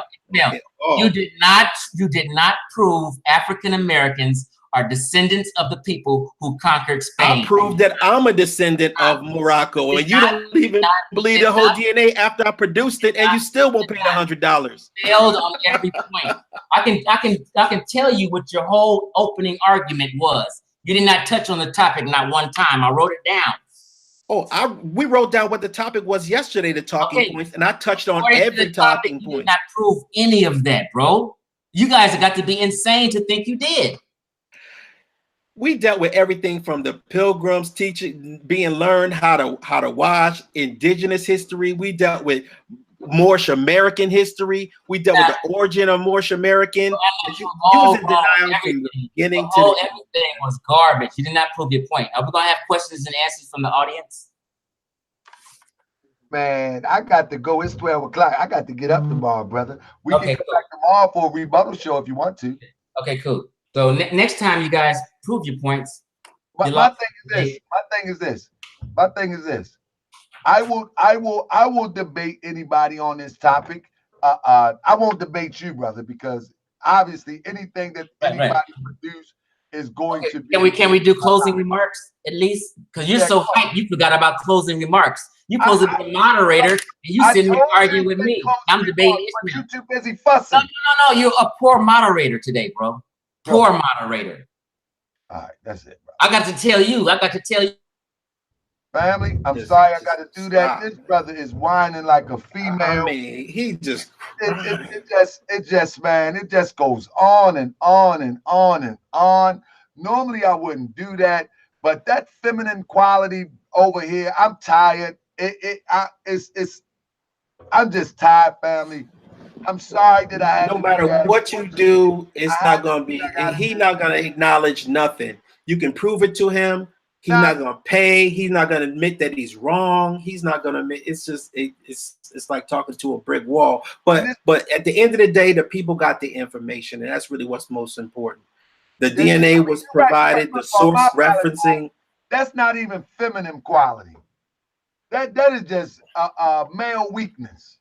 I mean, the Wikipedia just that was just too much for me. You know, I couldn't get through to the brother. He don't have no core. He's not cordial. I mean, that's just weak, Mal.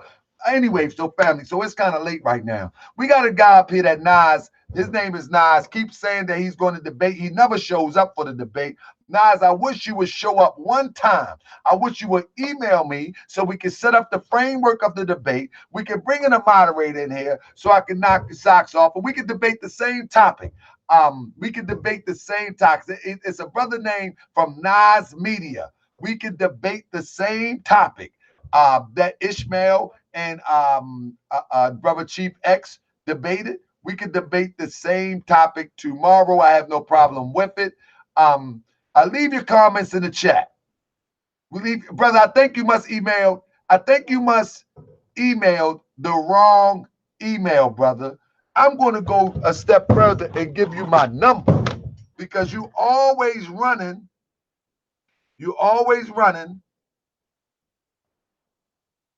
Let me give you my number. I'm going to give you my number, brother, because you're always, every time you come in the chat, you running your mouth over and over, and I want you to face off with me tomorrow or Wednesday, whatever is good for you. I would prefer Wednesday personally. But that'll give you some time. We can set the framework up and have it organized. We can have it organized like I was hoping this would be. Okay, that's nice. There you go. I'm about to call him now. Is you good, brother? Yes, sir. I'm good, family. Anything you want to say in closing, brother? Brother, thank you for your poise. Thank you for your poise. And thank you for your respect. When I say time, it was time. When I say go, it was go. You my brother. And yeah, it might seem like I'm a little bit biased, but I'm really not. It's just that you respect the time constraints, if you will. Yeah, that's about a discipline you're supposed to have, and the respect you're supposed to have for yourself as well as for your listening audience. You know, so it's never, should never come to no kind of disrespect or respecting everybody's time too.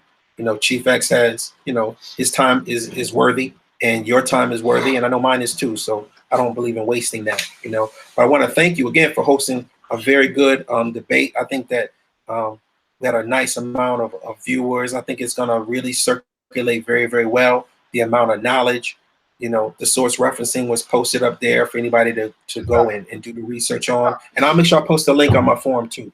How you doing, Moore? It's and I think it was a good bait. I think the brother. I think I'm gonna tell you what. 1 second, brother, on the phone. I think it was a good debate. I think the brother brought in some good points, although the points could not be substantiated beyond the 17th or 18th, 19th century. That made them bad points to me. That was just personally me. Well, I mean, you can only go with the modern stuff for so long. He was dealing with modern states. He was dealing with modern, you know, Ascari people in the 1920s. He was dealing with modern stuff. So as soon as you start asking him about the origin of things, I start off dealing with the origin of Morocco, what the original Moors look like, so that we can understand why we are genetically connected to them. So you're not connecting yourself to somebody who's a pale Arab mixed person. You're connecting yourself to ancient Morocco. We're taught that we're supposed to follow the old time religion, not the modern religion. So we got to understand that we're dealing with the ancient, you know, an ancient thing. And that's what I was trying to let the people see. This is an ancient connection to ancient people that look like us as Moors of West Africa. True indeed. So, brother, is this Nas Media on the phone? This is he. Oh, okay, so now Nas Media. Are we going to finally get this thing off the ground? I've been waiting on you, brother. Yes, we can. Okay, so what is the topic you and I want to deal with? It could be the same, or it could be whatever other topic that makes sense. What do you got? What do you think? It could be the same, but let's deal with moving the prophet's teaching along in evolutionary force, or evolving the prophet's teaching. I mean, is this a debate, a discussion, a dialogue? What is it? It's a discussion. I'm not against a lot of things you say. I'm for a lot of things you say, and I believe you're a necessity for the temple. Right. So what do you mean by moving the prophets forward? Evolving. I mean, in which way? Because listen, I may disagree or agree with the state of evolving. Okay. So what do you mean by that? I mean, but you are evolving it. I'm not saying you're not evolving it. Right. I want you to see it. I believe in you. I want you to see it. All right. So it can go further than you. Your children can move this thing forward. So basically, all right. I got my brother Sharif May say he want to get at you on this one. Oh, tell him let's go. In the name of Allah, let's do it. But the thing is, we need brother. Look, I want to be able to, you know, when I have no problem with the brother Chief X, but the brother just would not calm down for a second, brother. Only thing we're trying to do is elevate ourselves with information that may become a part of ourselves to make us better people. You know what I mean? And so let's see if we can get a topic that we may not agree so much on, but everybody who's listening, 300 some people can learn. You understand what I'm saying? So what about the evolution of the temple's teaching, or the evolution of the prophet's teaching? All right, let me ask you, what do you feel is practical evolution of the prophet's teaching? I believe the prophet did the best job he could do with the information and resources he had in the early 1920s, 1913, and so on and so forth. And he did a great job with that information. My brother, that's new information, new technology. You've done a great job at defending the prophet's teaching. You do a great job at that. Pretty much, I haven't seen nobody better than you at doing that. You have evolved some of the teaching. You got it on a platform, a modern platform, but others don't move like you. And many don't move like you. Most people are not. Brother didn't even prove that he was really of Moorish heritage. I respect Brother ISHMAEL's teaching, but he didn't prove his point, bro. Okay. You do your job. But ISHMAEL does his job when he can do it. On this subject, they both have some good information. They both could have some more evolved information, but I do know that they didn't have a lot of time. Okay. So brother said, ask him what is what is incorrect about the prophet's teachings. Oh no, I'm not saying it's incorrect. Evolution doesn't deal with what's correct or incorrect. For his time, what he was saying was correct. When brothers and sisters didn't have a nationality, couldn't claim one. You only had in Chicago, where I'm from, you had the Abyssinian Church and the Moorish Scientific of America and the UNIA during that time. Abyssinia, of course, would call themselves Ethiopian. The Moorish Americans was northwest connection, and UNIA was Pan-African with it. All right. There's an evolution to each one of these things. Okay, so I just want to get to a basis of where we could have a discussion. You saying that the teachings are stuck basically in 1927, 28, 29. And they need to No, I'm saying some of them, for the majority of them. Okay. You have people who are moving the teaching. So I'm not saying that the teachings are stuck. The people are stuck. Many of the people are stuck. Right. And they're not evolving the teaching. The teaching was proper for their time. The prophet is proper for all time. But there are people that come behind most prophets and evolve their things. Islam is not the same Islam as it was when it first came out. Islam is not the same Islam. There's a Mesa Islam, more scientific, so on and so forth. Right. Most things have evolved, but now, when have any of these things evolved in today's time? The thing and the job that you have, Brother Harker, that you do a great job at, is dispelling these bogus and fraudulent Moors, or so-called Moors, who their evolution is to say that I'm sui juris this and I'm going to talk to this that. That's a bad evolution, but at least they're trying to do an evolution. Right. At least they're trying, but they're hurting our people. I'm seeing 26 people in Chicago go to jail personally behind messed up and fake Moorish teaching, while Sister S. Bruce Bay, Brother R. Johnson Bay are still in there teaching the right thing. And I'm going to the court, telling the court, that's not us. I've watched this happen. I've watched more black people go down to jail, separated from their families, following Ali Muhammad, Taj Tariq Bey, all the people you put out there. So that has to stop because they're trying to evolve, but they don't have any elders behind them. So the temple and the youth can find a way to come together, and I see you as doing that and doing your best at it, and I applaud you for that, brother. I don't want you to think I'm against the teaching. No, man. You are evolving things, though. Right. And some others are. So what I would like to do is, I would like this, brother. I like what you're saying, brother. I want to see if we can have a panel discussion for what you're saying right now. Because, brother, it is one thing to talk about compare this teacher to that teacher, compare this teacher to that thing, but it's a whole nother thing to try to evolve it into 2018, 2019. And so I think that deserves a panel discussion. And please, I hope nobody take this the wrong way with using a quote unquote devil's advocate approach, if you will. And I'm only saying that to say, look, put some oppositional type of questions in front of us so we can get to the point where we can utilize the practical application of the teachings of the prophet in this era of time, whether it relates to nationality, where it relates to national identity, national descent, as it relates to, are we really Moorish American or descendant of Moors? Those questions have to be answered definitively for this next generation coming through. So I think we do need a panel for that. Yes, sir, and that's all I'm saying. So I do play devil's advocate. I'm thinking you peeped that. I asked the right questions because we need to think, but you don't see me really go against the prophet. I'm asking the right questions. So let's say on Wednesday it's gonna be Nas Media. If Ish is available, he's welcome to come on here. What about Brother Sharif? Brother Sharif, you want to help involve the teachers?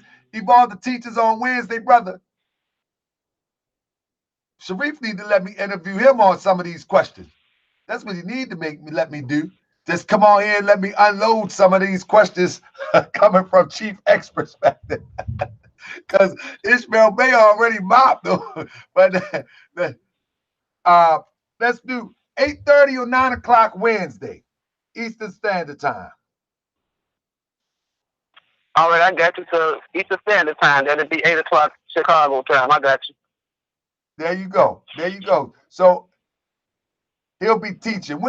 Brother Sharif, you're always teaching. You're teaching karate, you're teaching Moorish science, you're teaching Kung Fu, Kung Chi, Kung Wu, all that stuff, brother. Come on, what you doing? What day is good for you, Brother Sharif? Monday, Tuesday, or Wednesday? I'm going to adjust myself for Brother Sharif. Let me see what he said.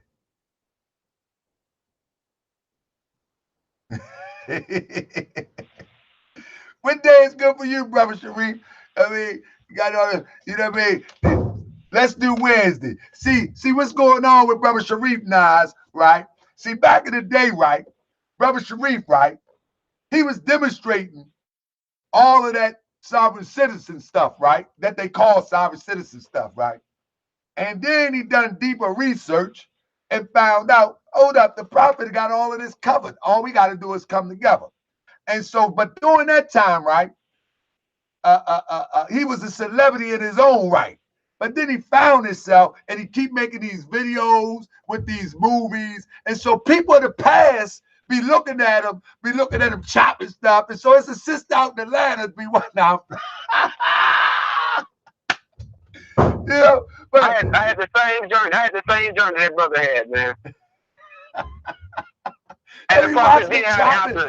And you broke it down, though, you broke it down how the prophet put everything together, got people elected, used group economics. You broke it down. I had to remind you of that on one of your sites, of one of your videos where you brought up what the prophet did and the fact that we should still be doing it, and we are still doing that here in Chicago. Right. And the thing, at the end of the day, when I'll roll out on this, at the end of the day, wherever you are, if you will, wherever you are in the United States of America, if you are part of a temple, you should be trying to build on group economics and create the conditions to be independent, which these sovereign people like to call we are a state and my state is me. That foolishness is crazy. But we need to work towards independence, our own schools, our own groceries, our own hospitals. We don't even think or dream big no more. You know what I mean? We don't even dream big no more. Man, we got some work to do. So this brother Harry Potter say, let me at him. They ain't ready. I'm the dog that sits on the prophet's porch. Thunder.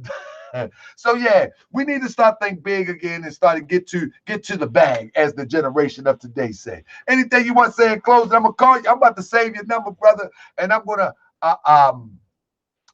hit you on Tuesday evening so we can build. All right.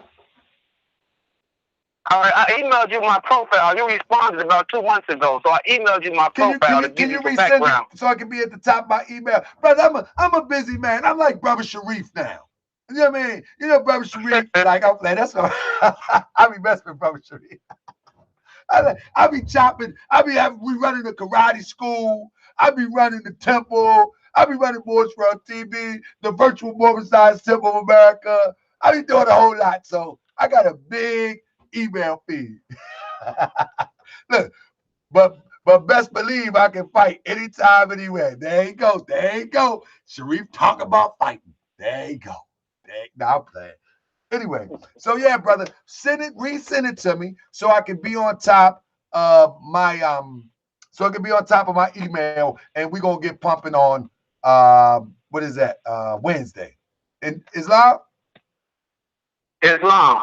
That's what we're going to do. So peace and love, family. Sorry for the long-winded show. Peace and love. Sorry for the long-winded show. I appreciate y'all. I'm tired. I probably got the children up with my big mouth, my loud voice.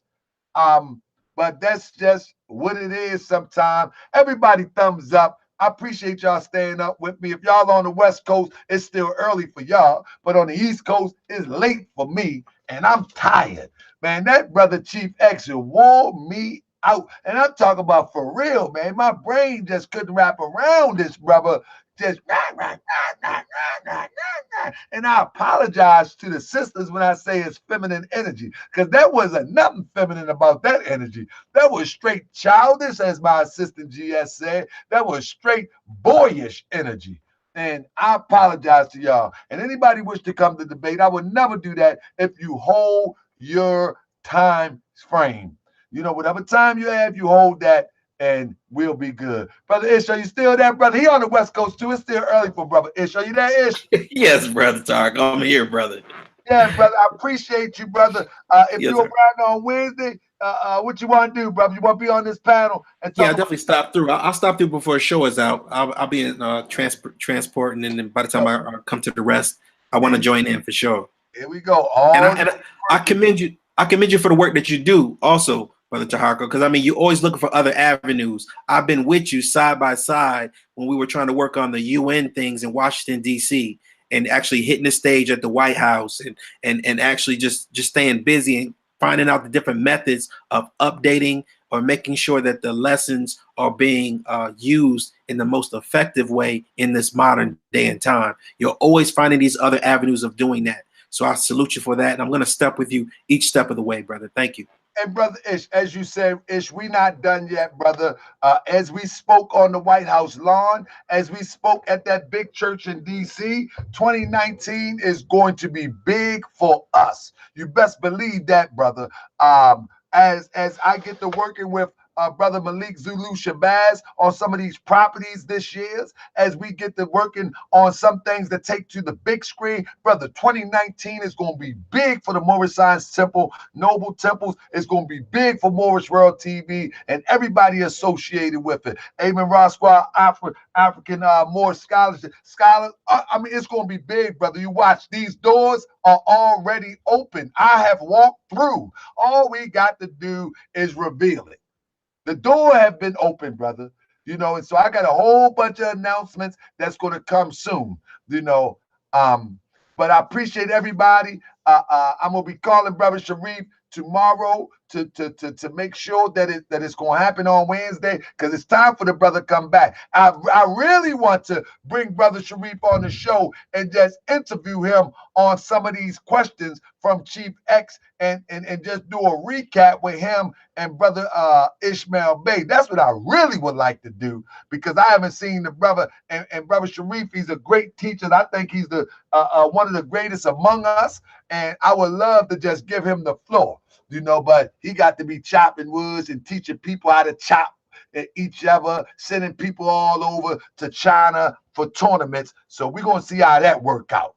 We're gonna see how that work out, because he keep on he gotta send this, he gotta send this a student to China, and then send this other student to China, and then they sitting up there skinning and grinning with their little awards. Now,